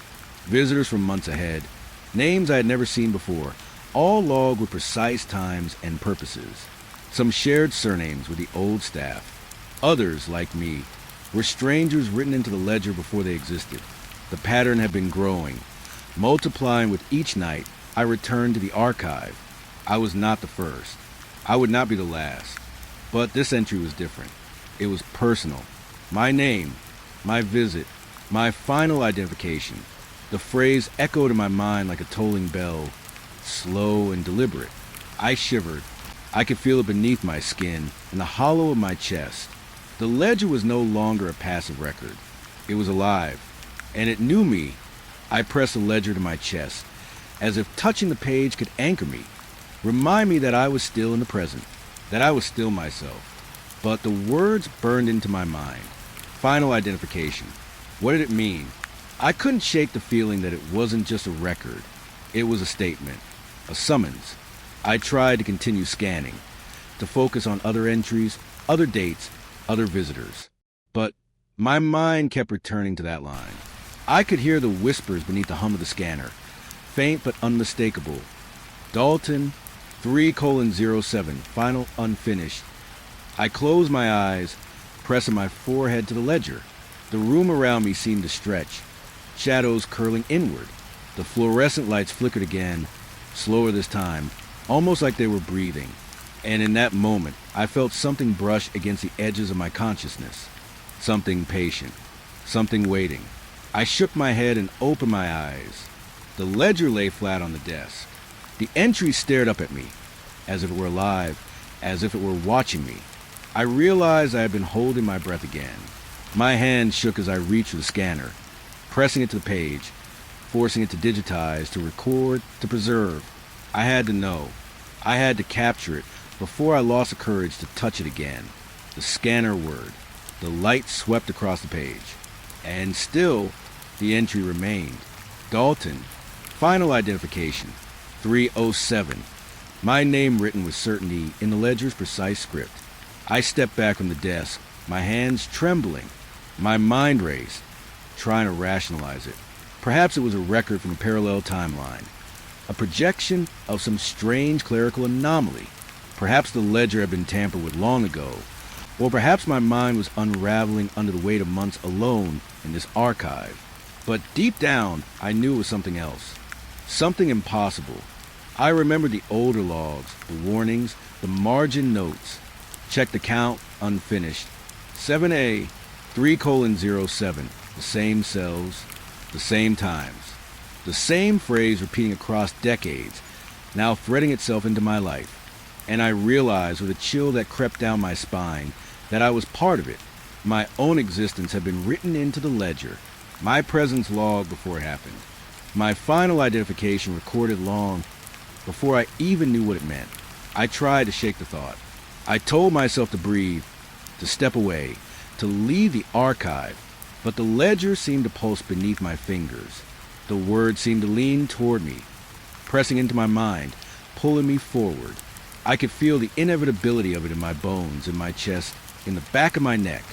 I knew I had to see it through. I had to continue scanning, continue observing, continue documenting. The ledger would not be denied. It had chosen me as witness, and perhaps as participant. Dalton, final identification. 307, my name, my time, my purpose. The archive had written it. The ledger had written it. And now I had to live it. The rest of the night passed in a blur. I scanned, logged, digitized, my hands moving almost automatically, my mind caught in the rhythm of the ledger's demands. Every page seemed heavier, every line more precise, every new entry more certain. I could feel the presence of the future pressing down, insistent, unyielding. By the time I stepped out of the archive, the dawn was just beginning to pale the sky. The weight on my shoulders had not lifted. The entry followed me, seared into my mind. Dalton, final identification. 307, a summons I could not ignore. I walked through the empty streets, the early morning chill biting at my skin. I tried to convince myself it was just a ledger, just a record, just a coincidence. But I knew the truth. The ledger was alive. The archive was alive. And I was bound to it, tied into its rhythms, its warnings, its inevitable future. I kept thinking of that time. 307, every day, every hour, every minute inching closer. The ledger would not forget. It had written me into its history, into its future, into the pattern that stretched beyond my understanding. And I knew, with a certainty that made my stomach churn, that when 307 came, I would be there. Logged, recorded, identified, a part of the ledger's ongoing story, a name among the infinite, written in ink before it even existed. I don't know if I am ready. I don't know if I ever will be. But I cannot stop. I cannot look away. The ledger calls, the archive waits, and my name is already written. Dalton, final identification. 307. I am coming. I don't know why I keep coming back to the ledger. Maybe because it isn't just paper. Maybe because it isn't just ink. Something about it has weight, substance, presence. It waits for me, patient, inevitable, like it knows I'll return. That night, the archive smelled colder than usual, sharper, like the air had been pressed through steel. The scanner hummed in the corner, a low, steady thrum. Dust motes floated in the narrow streams of light, tiny motes that danced as if alive. I sat at the desk and opened the ledger to the last page I had scanned the previous night, and it had changed. New entries, fresh ink, precise, deliberate, dates times names. And then I saw it, my name, R. Dalton, twice, once on the visitor column, once on the inmate column. My hands froze midair. I couldn't breathe.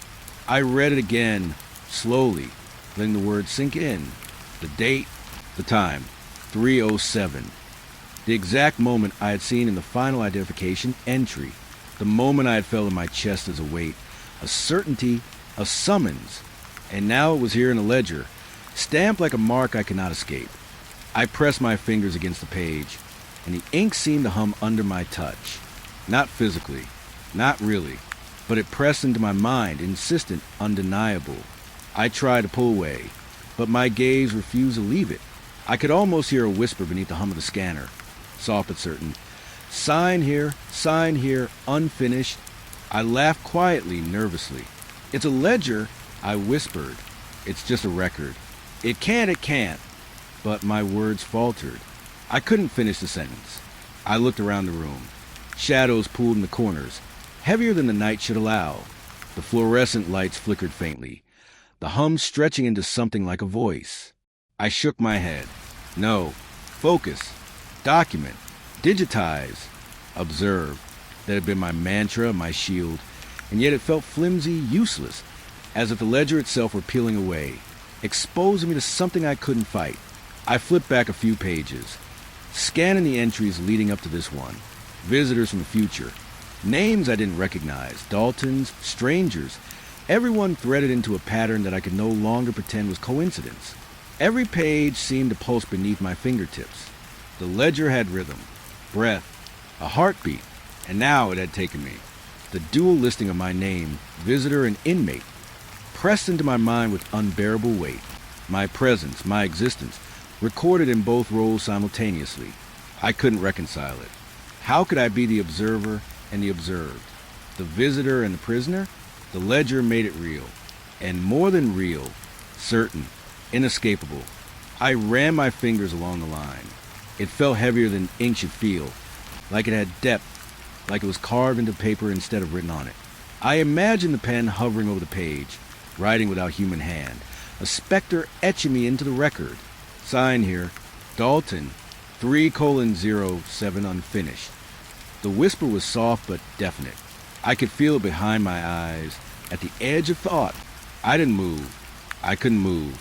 My mind spun, grasping for logic, for reason, for escape. But there was none. I had been here before.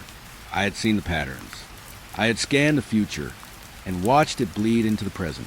And now, it had reached its final act. I remembered the tapping, faint, irregular, persistent. I had ignored it, convinced myself it was old building noises, settling beams, creaking pipes. But now, it was aligned with the ledger, synchronized. Every tap seemed to mark a heartbeat, a second ticking down to 3:07, counting me closer to the moment already written. I pressed my palm to the ledger. Couldn't I just close it? Just leave it here? Walk away? Something deep in me screamed to stop, to run, to ignore it, but my body refused. My eyes, my mind, my hands compelled, bound, observing, witnessing, documenting. The ledger was no longer passive. It demanded attention, and attention meant participation. I looked at the time on the wall. Seconds creeping toward the mark. 3:05, 3:06. I felt the air grow heavier. The lights flickered again, longer this time, shadows stretching unnaturally along the walls, curling toward me. I could almost see the ledger breathe, pages lifting slightly, as if nudged by an invisible wind. The hum of the scanner morphed into something low and guttural, almost vocal. My name echoed faintly in the space. Dalton, Dalton, Dalton. I tried to speak, tried to say something, anything. My voice stuck in my throat. I could only watch as the second hand crawled toward 3:07, and then I saw a movement, not in the shadows, not in the corner, in the page itself. The ink seemed to swell slightly, edges sharpening, lines deepening. My name, my time, my dual listing throbbed on the page as though alive. I realized then, the ledger didn't just record. It acted. It pulled the observer into the record, drew the witness into the story. I pressed my fingers harder against the ledger, almost desperate, and the whisper came again. Sign. Here. Finish the count. 3:07. Dalton. I closed my eyes, tried to resist, tried to tell myself I could walk away. But the sound of a pen scratching across paper, imagined or not, filled the room. My hands moved without thought, reaching for a page, reaching for a pen, reaching toward inevitability. The lights dimmed further, shadows curling in like smoke. And in that moment, I felt a strange pull, like gravity had shifted, pulling me toward the ledger, toward the words, toward the act that had been waiting for me all along. I don't remember picking up the pen. I don't remember the exact motion, but I felt the tip pressed to the page. Ink met paper. My name flowed into the ledger in my own hand. My signature, neat, precise, deliberate, and with it, the air shifted. The hum of the scanner stopped. The shadows settled. The page no longer seemed to breathe. I looked up, breath catching in my throat. The time on the wall was exactly 3:07. And the ledger was still static, final, complete. And yet, I knew it wasn't over. My name appeared in ink across the line of visitor and inmate, final, identified, counted, logged. And yet, beneath the certainty, I could feel the pattern stretching, reaching, threading beyond my comprehension. The ledger had accepted me, and I had accepted it. I was both part of it and witness to it, observer and participant entwined. The room grew colder, shadows deepened, and I understood fully that the ledger didn't just record history. It orchestrated it. It didn't just preserve the past. It folded the future into the present, weaving names, times, and actions into a web that could not be untangled. I tried to move, tried to step back, but the desk seemed heavier than before. The ledger pressed against my chest, or perhaps it was my own awareness pressing back. Either way, I could not leave. Not yet, not fully. I traced the dual entries with my finger. Visitor, inmate, Dalton, final identification, 307. I could almost hear the whisper again, faint, insistent. The count is finished, yet it never ends next. I closed my eyes, taking a shaky breath. When I opened them again, the ledger lay still, the pen beside it. No sound, no movement, only the hum of the lights, the faint vibration of the scanner, and the knowledge that my signature, my presence, my participation, was now woven into the record, irrevocable, ineffable, complete. I left the archive that morning in a daze. The air outside felt sharper, colder, the streets emptier than usual. I wanted to believe it was done, that my act to fulfill the ledger's demands closed the loop, ended the cycle, but I knew better. I could feel it threading through the edges of my mind, the weight of inevitability pressing on my chest, reminding me that even completed records could echo across time. I never speak of it, never show the ledger to anyone. Who would believe it? Who could? A record of my own existence, marked in ink before it even occurred. My name, my actions, my fate, written in both roles, visitor and inmate. I return sometimes, unable to resist. I glance at the shelf where the ledger rests, untouched, silent, and I feel it, patient, waiting, as though my signature opened something, and yet only part of the story has been revealed. I think of that final line, sign here, and I know now more than ever that the ledger is never truly done. Even when the ink dries, even when the page rests, even when the time has passed, it waits for the next observer, the next participant. And I know that one day I will see it again. The ledger will call, and I will answer.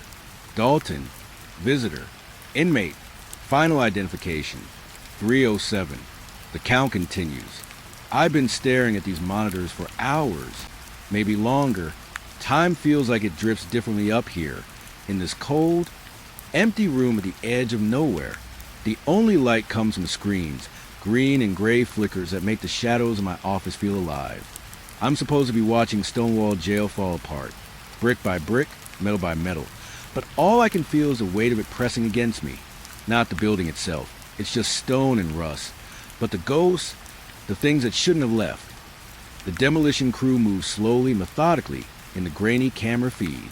I zoom in and out, checking angles, counting struts, watching the cranes sway with their heavy jaws ready to bite. I know my job is supposed to be simple. Make sure no one gets hurt. Make sure everything goes according to plan. But Stonewall doesn't feel like a plan. It feels like a warning. I remember when I first started here, thinking surveillance was easy, almost boring. Camera feeds, alarms, incident reports, routine. But this is different. Maybe it's the isolation. The cameras show the prison like a small city trapped in gray dust. Its walls cracked with time, windows dark and empty like eyes that once watched thousands of people pass through. I can almost hear them whispering when I focus too long, soft murmurs at the edge of the static. I pull up the schematic overlay on my secondary monitor. The demolition team is supposed to start on the north wing. It's the oldest part of the complex, built in the late 1800s, iron bars thick as tree trunks. I watch as the first crane bites into the stone, a dull metallic crunch filling the room through the speaker system. The sound is louder than it should be, as though the building itself is wailing. I close my eyes for a second and remember the tours I once took as a kid. They told us the prisoners' screams could travel through the walls if you listened carefully. I thought it was a story to scare visitors. Now listening to this, I'm not so sure. The cameras catch a cloud of dust rolling out from a demolished corner. It hangs in the air, a pale gray haze. I notice something in the dust. Movement. Not human, not mechanical. Just shifting shadows that seem to mimic shapes. Fleeting glimpses of figures that aren't there. I zoom in. Nothing. Just dust. But my gut tells me it's wrong. My eyes don't lie. I rub them and stare again. It's easy to tell yourself you're imagining things when you're alone, staring at cold screens. But the thought doesn't leave me. I keep thinking about the people locked inside those walls. The ones who never left. Some of them never even made it past the cells. I read the old records last week, trying to pass time. Deaths by disease, fights, unexplained disappearances. And every time I look at the footage, I swear I catch glimpses of them, standing in the shadows, watching, waiting that a crane swings into position, aiming for the east wing. I lean closer, feeling the vibration through the floor. It's subtle, barely noticeable, but it's there, like the building is breathing. I imagine its chest rising and falling beneath the rubble, and I have to fight the urge to step back. There's a rhythm to it, a pulse that doesn't belong to any machine. The feed flickers suddenly. I curse under my breath, hands frozen on the keyboard. My fingers hover over the controls, as if the building can reach through the screen. Then it stabilizes, but something's different. One of the east wing windows is open, not the kind that rolls down or slides. It's shattered, jagged edges catching the dim light. I didn't see anyone break it. There's no one there. I zoom in. The broken glass reflects something, movement behind it. I blink and it's gone. I shake my head. Maybe a rat. Maybe the wind. But my stomach knots. A slow tightening that tells me it's something else. Something watching. Something that doesn't belong. I check the security logs. No alerts. Nothing out of place. Everything should be normal. My voice trembles when I speak to the team through the intercom. Keep clear of the east wing. Watch the upper floors. Static. They reply mechanically, unaware or unwilling to acknowledge. Whatever it is I just saw, I scroll through the footage from earlier in the day. The same window, the same fleeting shape, always gone when I look directly at it. My heart beats faster, a dull hammering against my ribs. I try to reason with myself. I've been staring too long. Too many hours. Too much isolation. But deep down, I know the truth. Stonewall keeps its secrets, even after it's meant to die. A faint sound comes through the speaker, low, metallic, almost like a groan. I freeze, staring at the monitors, trying to pinpoint it. Nothing in the cameras. The team hasn't reported anything. And yet, there it is, faint and persistent. I lean back in my chair, trying to ignore it, but it scratches at my nerves like ice under the skin. I remember reading about demolition accidents. Collapsing walls, falling beams, mistakes that kill in an instant. I've trained for that. I can anticipate structural failures. But this doesn't fit any manual. No accident report to describe what I'm feeling.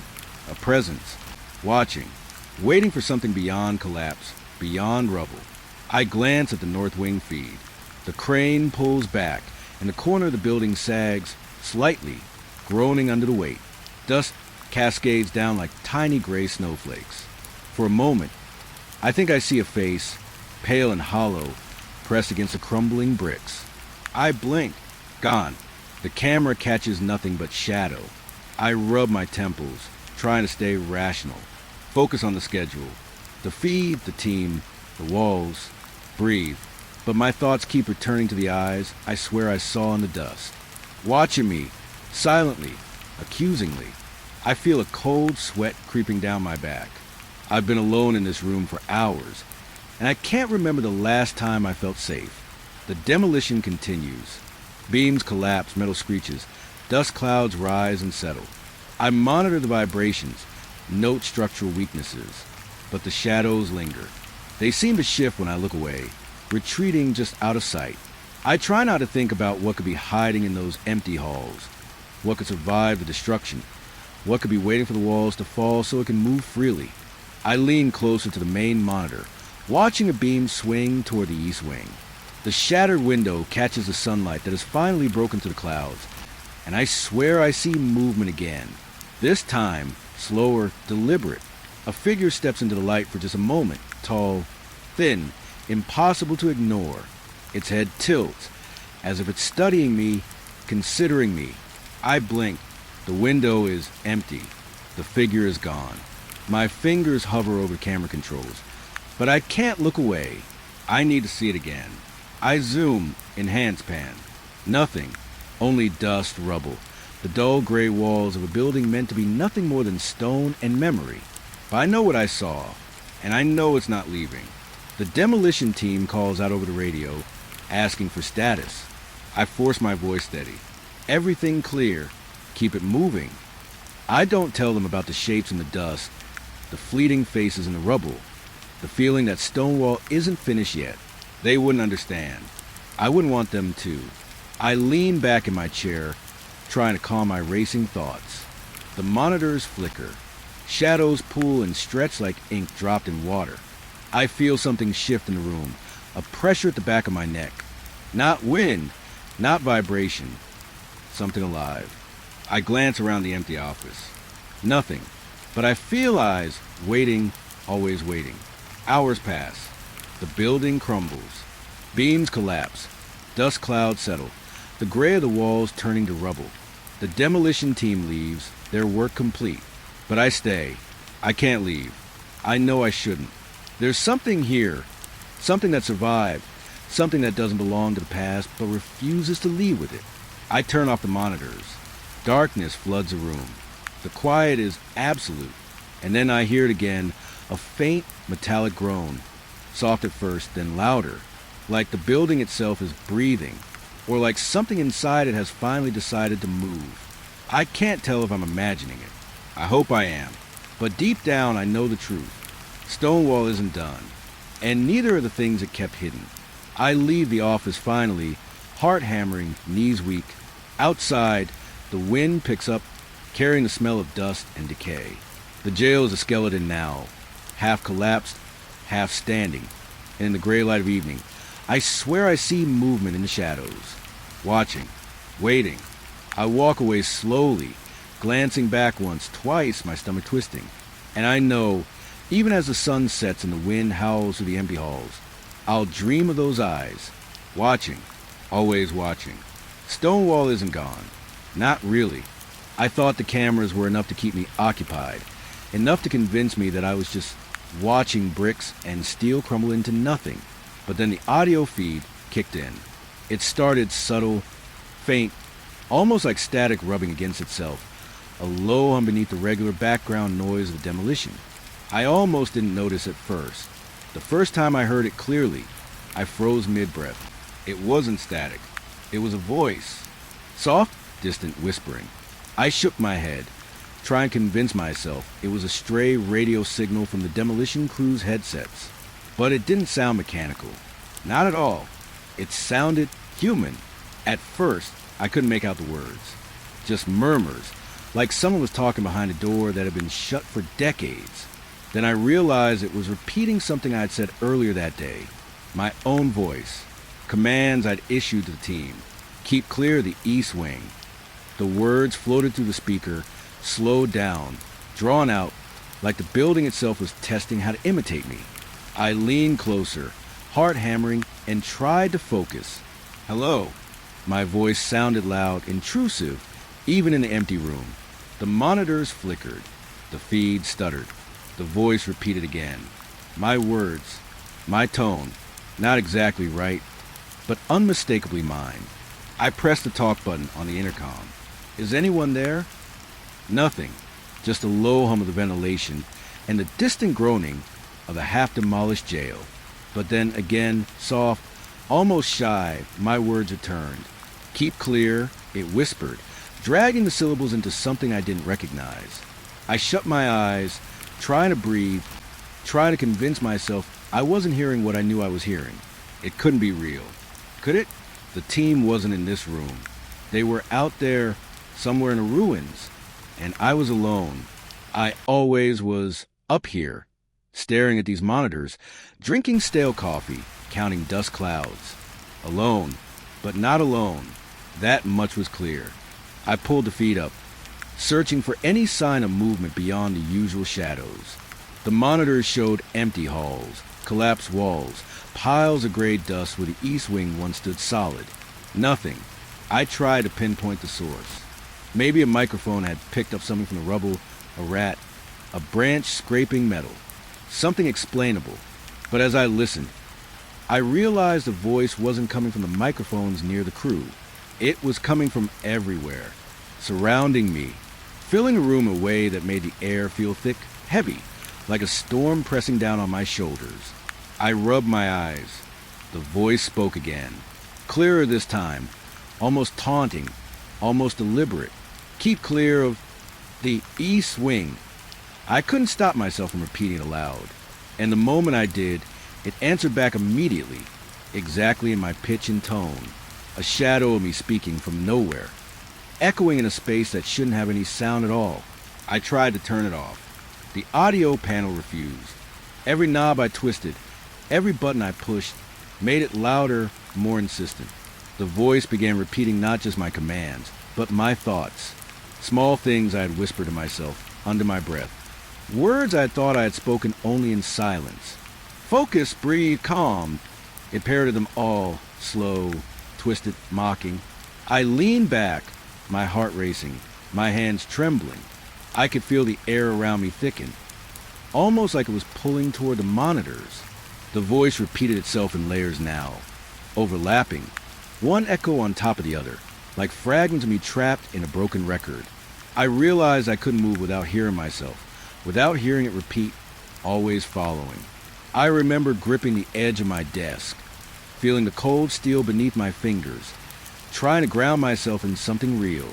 The monitors flickered again, the cameras stuttering, catching glimpses of the jail in strange angles I didn't remember setting. Shadows shifted, pooling, stretching, as though the building itself was listening, learning, imitating. I spoke to the intercom again, my voice shaking. Stop. I don't understand. Stop it. The monitors stuttered. Then the voice, soft, intimate, repeated me. Stop. I don't understand. Stop it. Only slower, darker, heavier than my own tone.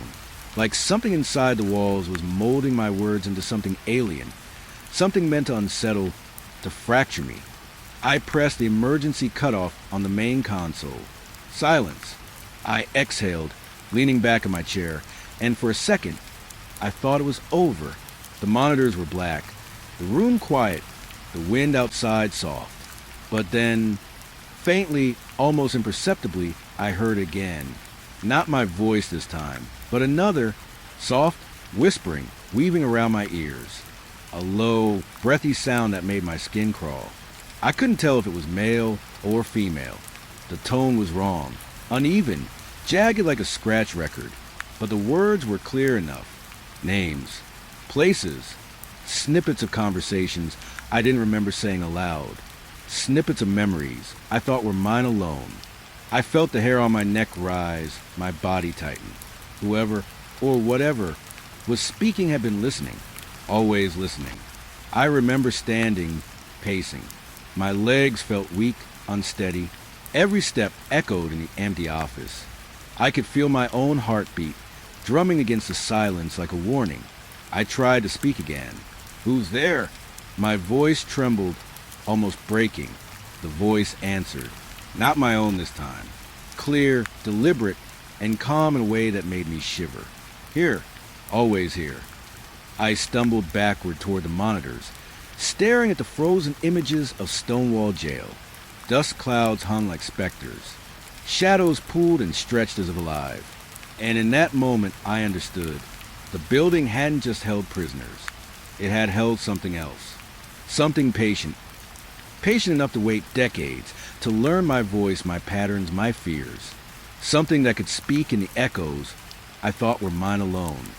I pressed buttons randomly. Try to shut the audio feed completely. Silence. Relief. Temporary.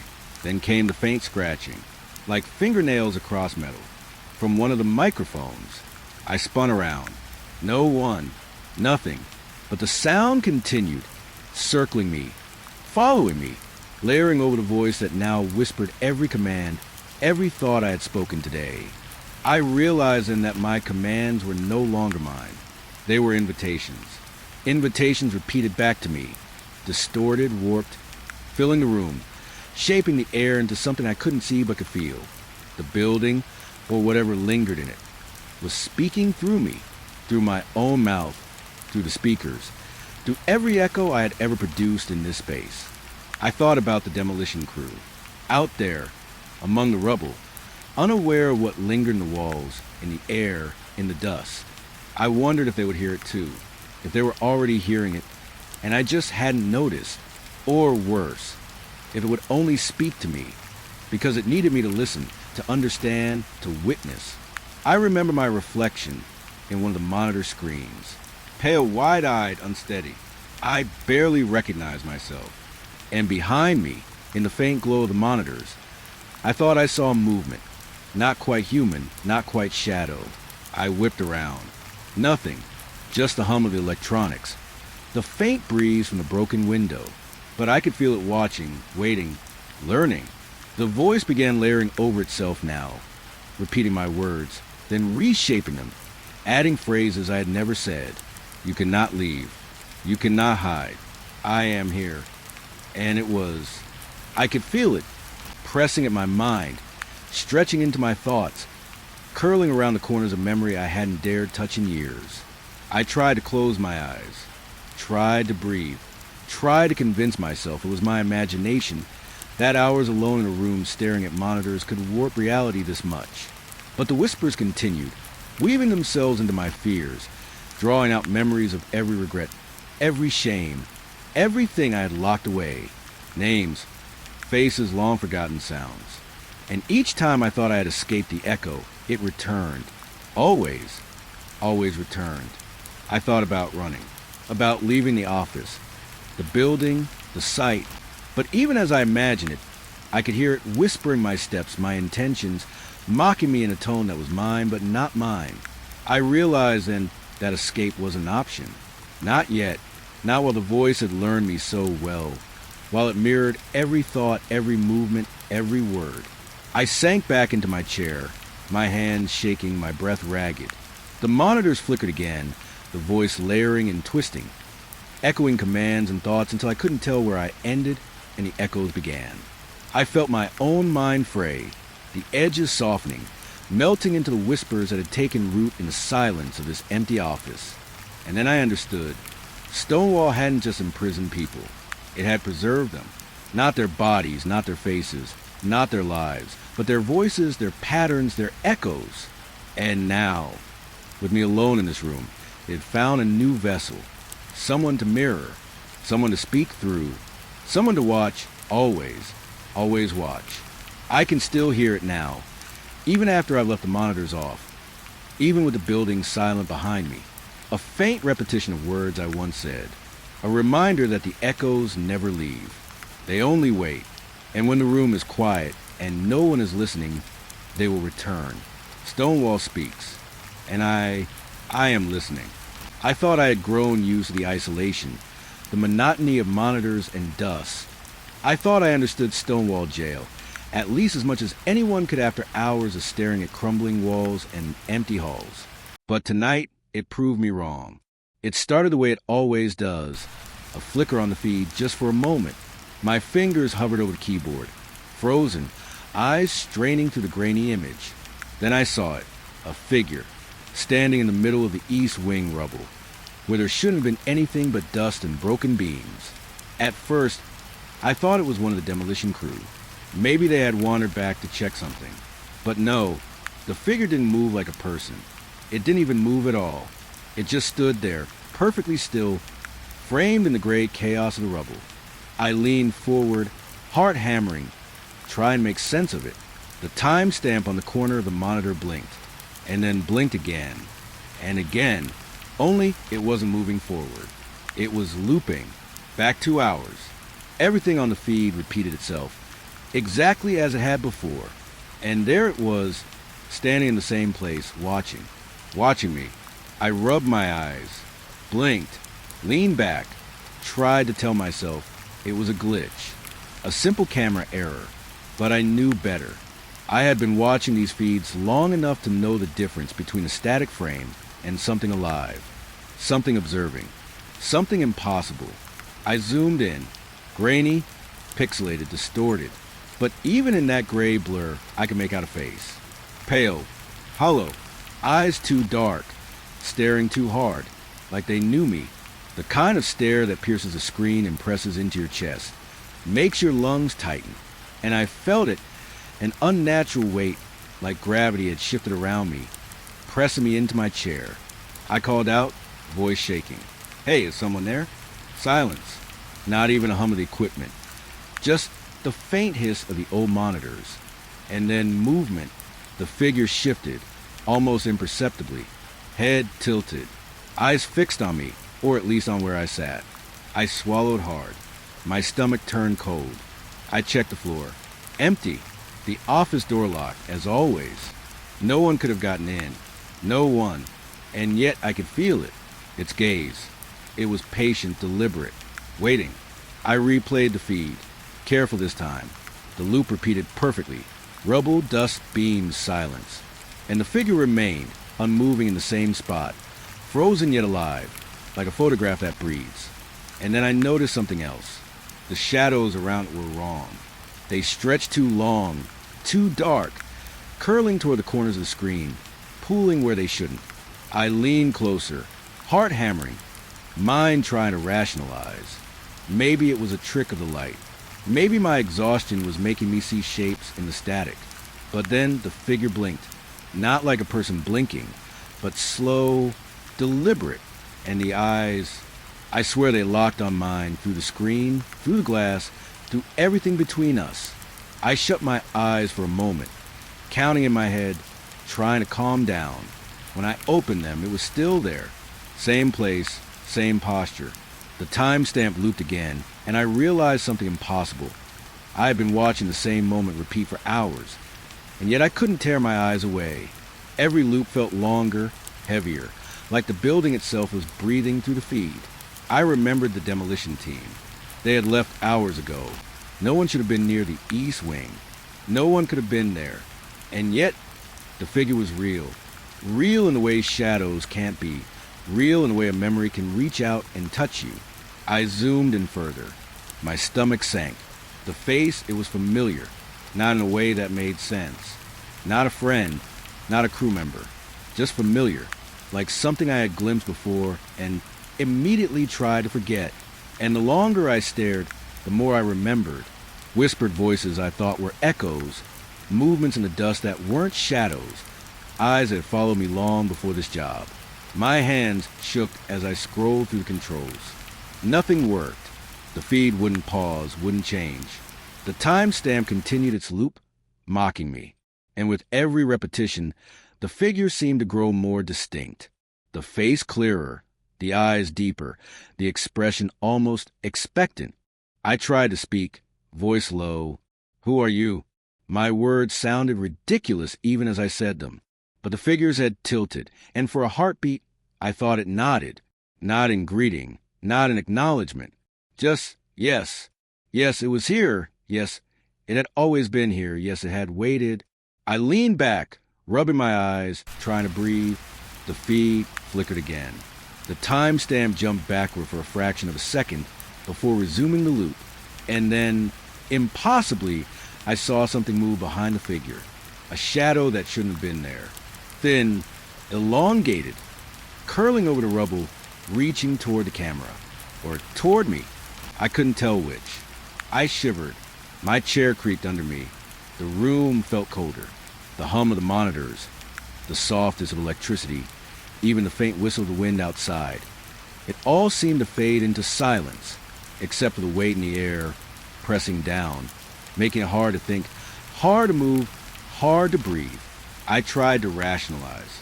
Maybe the feed was corrupted. Maybe it was a delayed transmission from earlier in the day. Maybe I was losing it, hours staring at dust and debris and shadows playing tricks on me. But the figure's face, the eyes, they didn't belong to any record I had seen before. And they weren't just watching the cameras. They were watching me.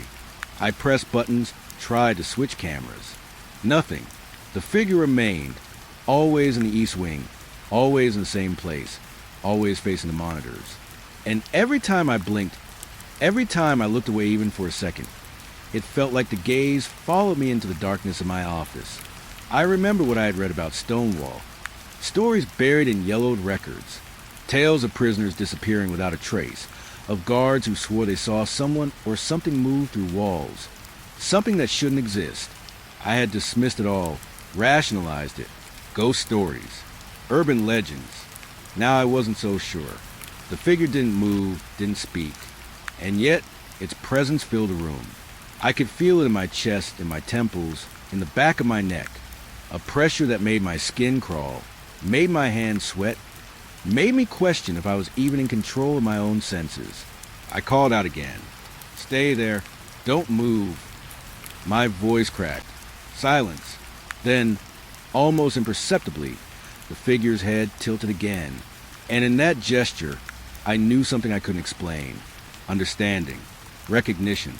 I was not the first to see it. I would not be the last. I sat frozen, staring at the feed, heart pounding. My mind raced.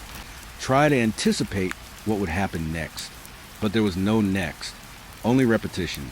Only loops. Only the face, always the same, always watching, always there. And I understood that time, at least in this room, in this feed, in this place, was meaningless. The figure had no need for time. Only observation. Only patience. Only me. I tried to leave the chair, to step away, to escape the monitors. But I couldn't. My body felt heavy, tethered to the screen, to the image, to the presence that had made itself known.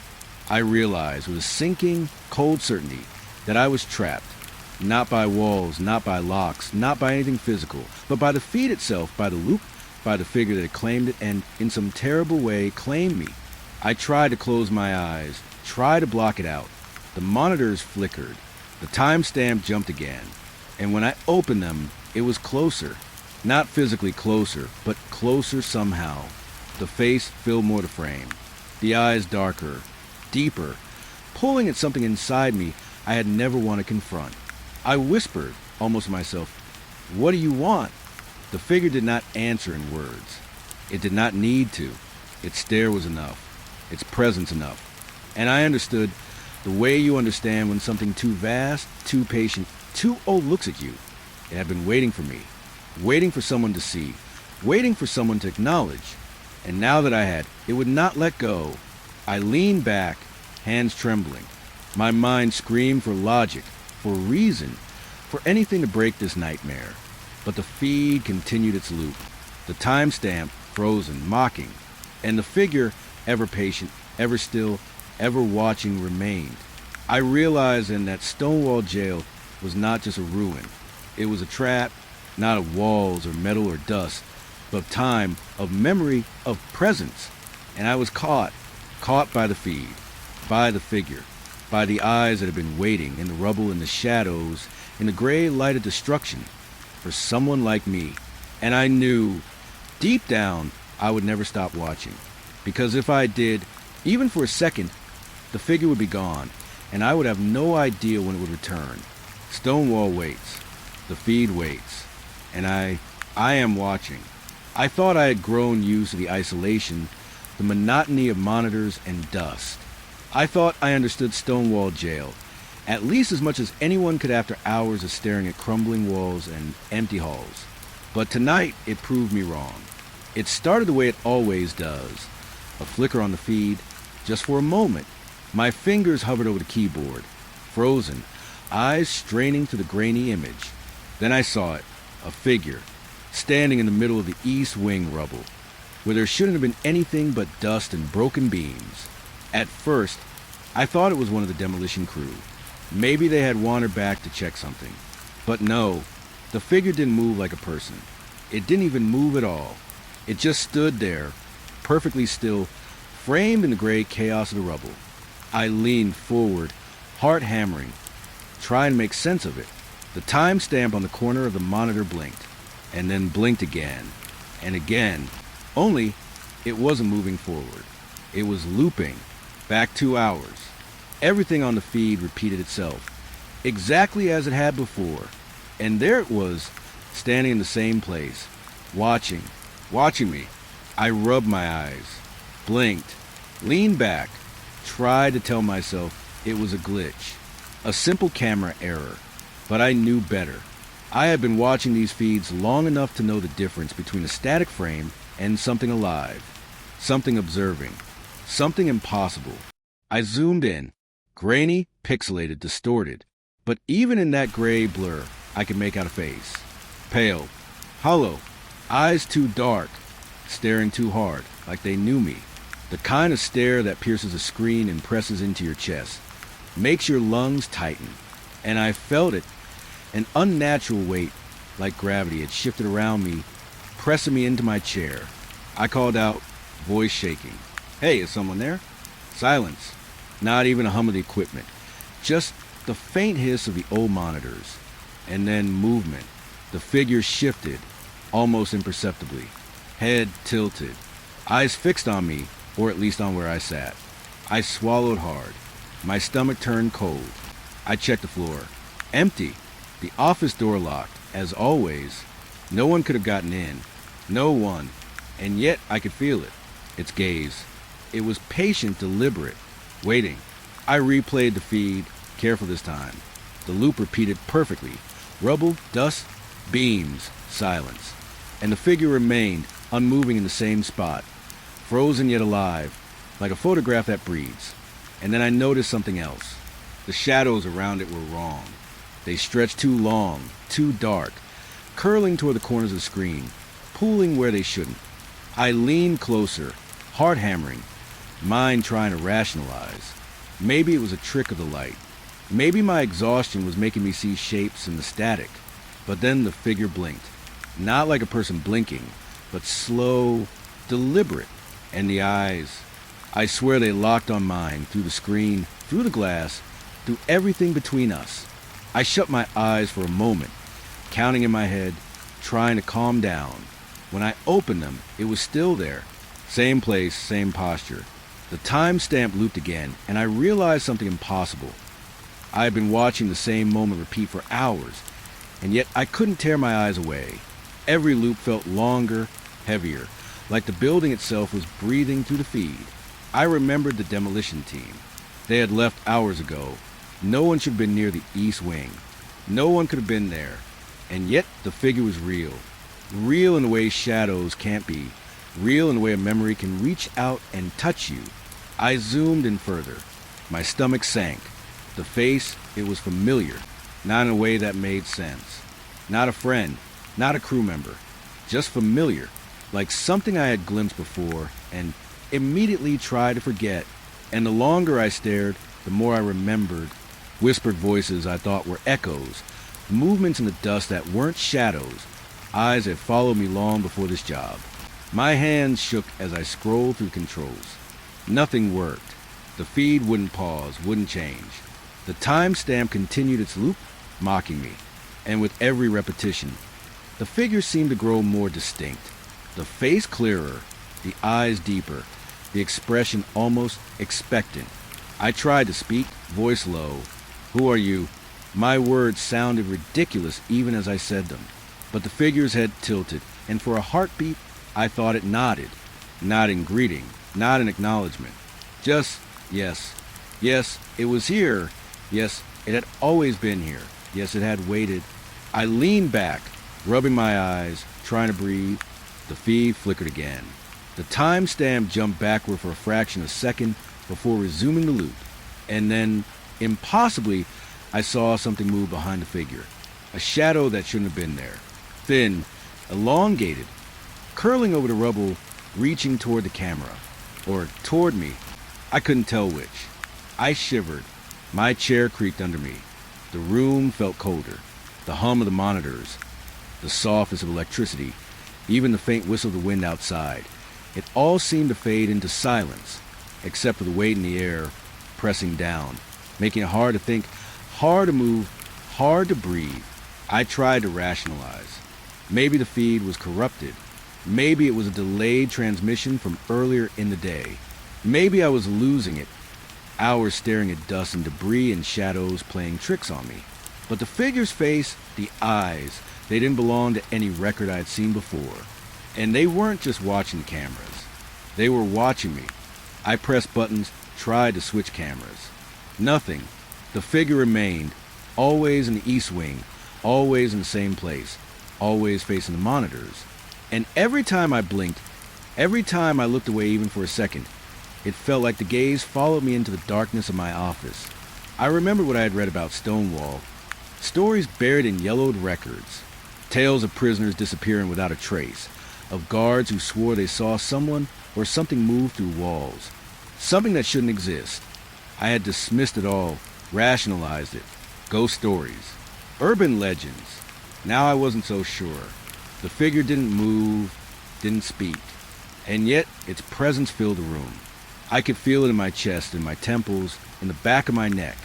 A pressure that made my skin crawl, made my hands sweat, made me question if I was even in control of my own senses. I called out again. Stay there. Don't move. My voice cracked. Silence. Then, almost imperceptibly, the figure's head tilted again. And in that gesture, I knew something I couldn't explain. Understanding. Recognition. I was not the first to see it. I would not be the last. I sat frozen, staring at the feed, heart pounding. My mind raced, trying to anticipate what would happen next. But there was no next. Only repetition. Only loops. Only the face, always the same, always watching, always there. And I understood that time, at least in this room, in this feed, in this place, was meaningless. The figure had no need for time. Only observation. Only patience. Only me. I tried to leave the chair, to step away, to escape the monitors. But I couldn't. My body felt heavy, tethered to the screen, to the image, to the presence that had made itself known.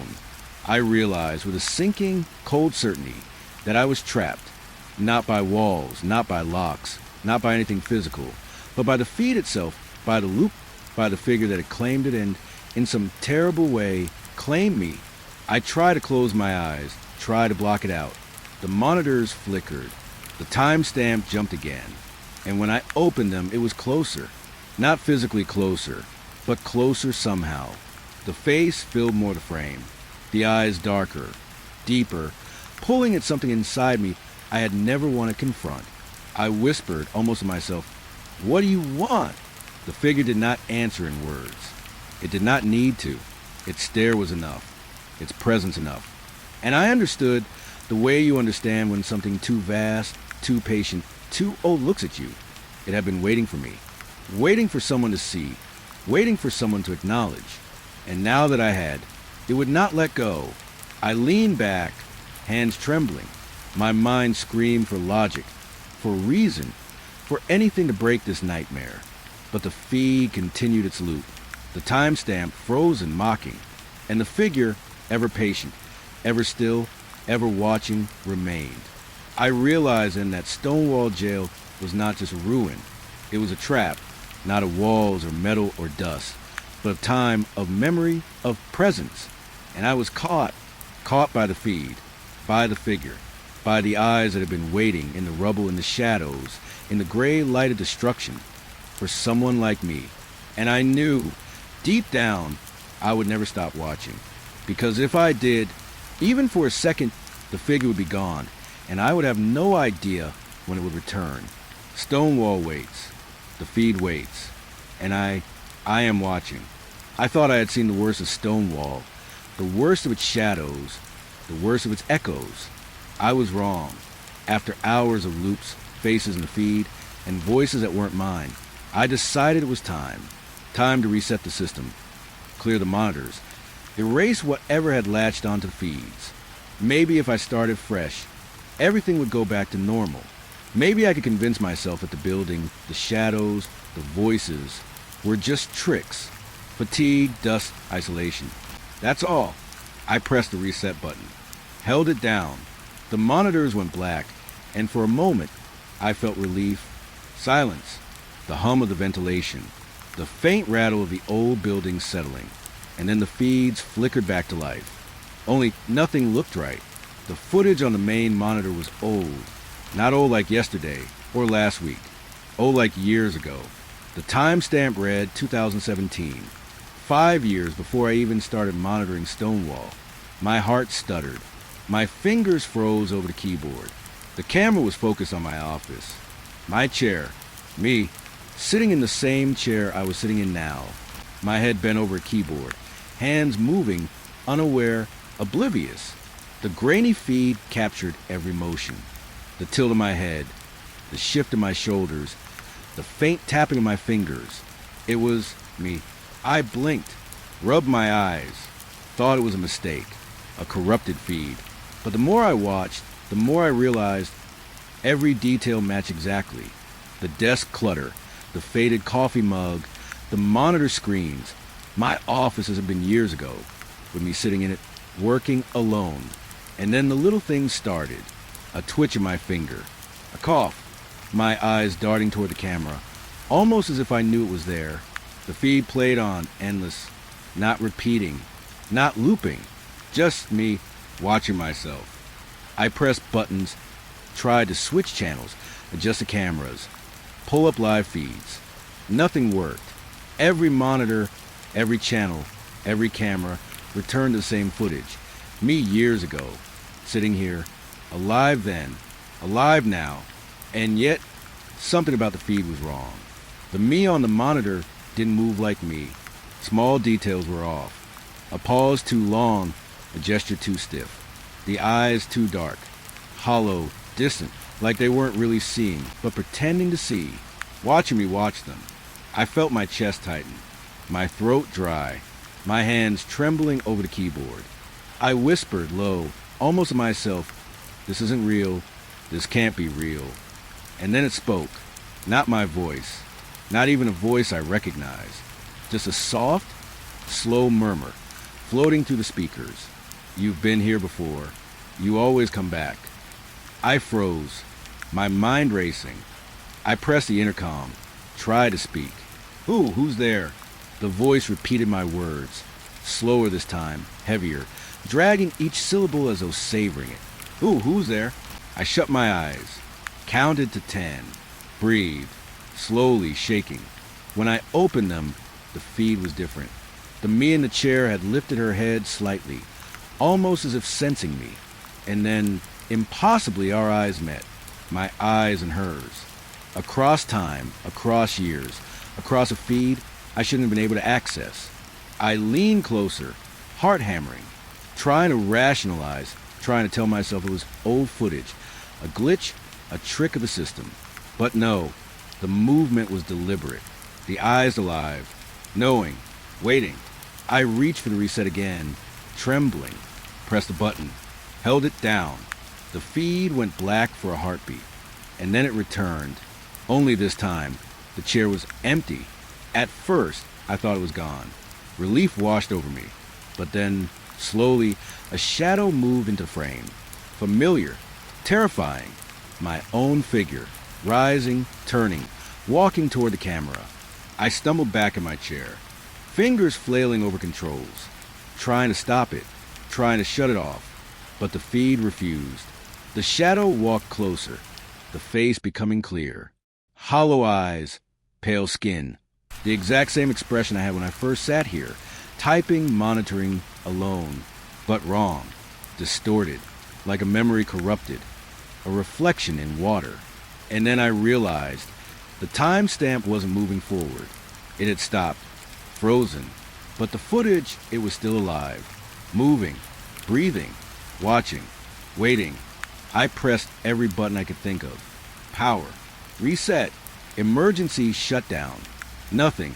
Every action returned me to the same frame. Me, in this chair years ago, and now, standing, staring, silent. I couldn't tear my eyes away. Even when fear screamed at me to look away. Even when my fingers shook too hard to hold the mouse steady. Even when the chill ran down my spine, making my skin prickle. I had to watch. I had to see. And then I noticed the details. Small things I hadn't remembered. A coffee stain on the desk, the angle of the keyboard, the flicker of a light in the corner. Tiny things that match my office now, down to the last imperfection. The same chair, the same clutter, the same angle of light from the window. It wasn't just footage of me.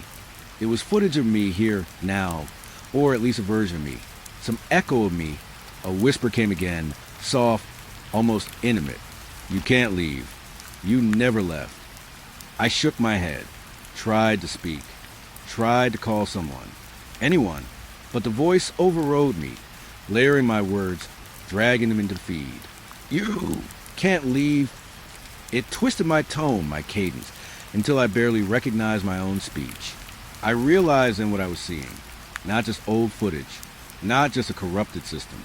Something in Stonewall had recorded me, watched me, preserved me, and now, somehow it was replaying me, not as I remembered, but as it wanted me remembered. I pressed buttons randomly, tried to navigate, escape, destroy the feed. Nothing worked.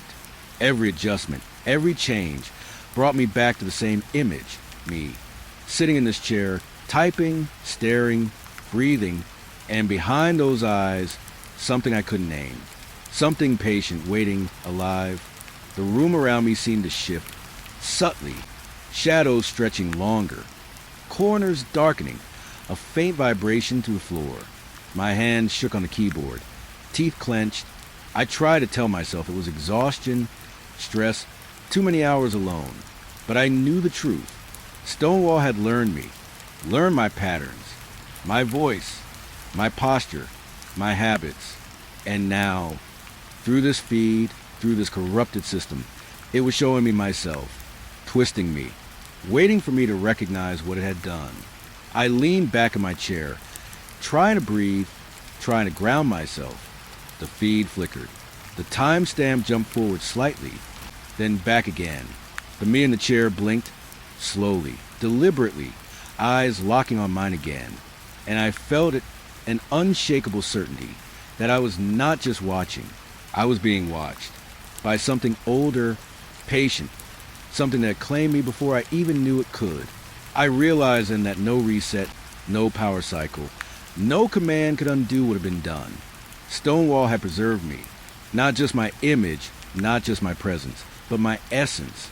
Every habit, every glance, every breath recorded, waiting, replaying, reshaping itself for its own purposes. I could feel it pressing against my mind, a weight, a subtle pressure at first, growing heavier with every passing second. I tried to close my eyes, to escape into darkness. But even in my mind, the image persisted. The me in the feed staring, waiting, unblinking. And then I understood. Stonewall hadn't just held prisoners. It hadn't just held echoes. It held fragments of anyone who sat here, anyone who watched, anyone who thought they were safe in isolation. It captured them, replayed them, twisted them. And now I was part of it. My past, my present, merged into a single, unbroken feed of observation. I tried to leave. Stood up, shaking, knees weak. But the image on the monitor moved. Not the recording. Not the past. Something real. Something in the space between the feed and me. Mirroring my motion. Anticipating my escape. Waiting for me to recognize the truth. I sank back into my chair, trembling. My hands cover my face, but my eyes still drawn to screen. The me in the feed, smiling. Not a friendly smile. A knowing, patient, inevitable smile. And the whisper came again, soft, almost comforting in its horror. You always come back. I realized then that I couldn't reset it. I couldn't escape it. I was part of the feed now. Part of the system. Part of Stonewall. And no matter how many years passed, no matter how many resets, no matter how many loops, it would wait for me, would replay me, would watch me, would teach me that I never left. And I knew, with every fiber of my being, that it was true. Stonewall watches, Stonewall records, and I am watching myself forever. The demolition ended hours ago. The cranes were silent, the rubble settled, and the dust hung in the air like a thin gray curtain. Outside, the sun had begun to set, casting long, crooked shadows across the skeletal remains of Stonewall Jail.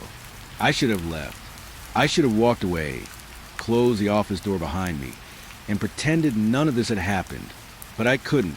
The monitors, they didn't go dark. Not one. Every single feed flickered back to life. Only it wasn't the jail anymore. The cameras were underground. Somewhere beneath the ruins, the dirt and stone and shattered beams. Dark tunnels, corridors, spaces I had no idea existed. Yet the feeds were live, clear, watching, waiting. I leaned forward, heart pounding, staring at screens that should have been dead. The walls of the tunnels were slick with something I couldn't place. Damp, dark, uneven. Shadows pooled unnaturally. I zoomed in, my hands trembling. There was no crew down there, no equipment, nothing human. And yet, the cameras moved slightly as if pushed, dragged, guided by some invisible hand. Then, the radio crackled. "Control, do you copy?" I froze. My hand hovered over the push-to-talk. My mind screamed to ignore it, to pretend I didn't hear. But some part of me that had learned to obey the unexpected. Press the button. This is Control. Who is this? Silence. Then the voice returned, and I knew it before it spoke. It was me. Not my voice as it sounded now, not my voice in the headset, but my voice in the feed, past versions of me, twisted, slow, layered. This is Control. I blinked, shook my head. My fingers trembled as I clutched the radio. Who is this? Where are you? My voice cracked. The words sounded absurd in the empty control room. The response was calm, too patient. "I'm here." I tried to laugh, but it came out hollow. "This isn't possible. You can't." "Stop." My own voice interrupted me. Same tone, same hesitation, same rhythm. Words I had said before I had even realized I said them, repeated back at me through a voice I knew I was incapable of producing. It was me, and yet not me. I felt a cold sweat on the back of my neck. My stomach twisted. My heart hammered, like it wanted to break free. I tried to look away from the monitors, tried to set the radio down, tried to escape the room. But something held me there, something unseen, pressing into the edges of my mind, making me watch, listen, respond. The camera feed moved again. A tunnel opened into a larger chamber, walls carved smooth, floor slick with shadows. And then I saw movement. Not human, not exactly, but something walking through the darkness, slowly, deliberately. I zoomed in. The closer I got, the more I recognized the shape. It was me, not a recording, not a shadow, but standing there, walking toward the cameras, identical in every way to the reflection staring back at me from the radio. The face, pale and hollow, eyes fixed on the lens, unblinking. It paused, and I swear it tilted its head, just like I had done earlier when I had checked the feeds, just like it knew I was watching. I pressed the radio again. "What were you?" The voice answered, slow, deliberate, watching, waiting, listening. I stumbled back in my chair, hands gripping the edge like I could hold myself together. This isn't real. This can't be real. But it was. The feed zoomed closer, shadows stretching across the walls, pooling at the edges of the camera lens. My reflection, or whatever it was, stood still, and I realized deep down that it had been waiting for me all along. Stonewall hadn't just preserved voices, preserved echoes. It had preserved me. Pieces of me, fragments, my patterns, my thoughts, my voice. And now it was speaking. Through me, to me. I tried to speak again, my voice trembling. Why are you doing this?" The response was immediate, almost casual. My own voice, slow and deliberate, carrying a weight it shouldn't. "Because you left. Because you didn't stay." I shook my head. I followed the rules. I watched. I recorded. Not enough. The voice cut me off, calm, unwavering, patient. Every word matched my cadence, my intonation, perfectly. "You never stayed. You never listened. You watched and you left." I pressed the push to talk harder, gripping it as if it could anchor me to reality. "I'm here now. Not here, the voice repeated, dragging the words slowly, deliberately. Not here, not real, not enough. A cold weight pressed into my chest. My hands shook so hard I couldn't hold the radio steady. The monitors flickered again. The underground chamber grew closer, shadows stretching, crawling, pulling, and then the figure moved. It walked toward the camera. Me, perfect, hollow, watching, waiting. The air around it seemed to shimmer, bend, like the space itself had softened, allowing this impossible thing to exist. I swallowed, voice dry.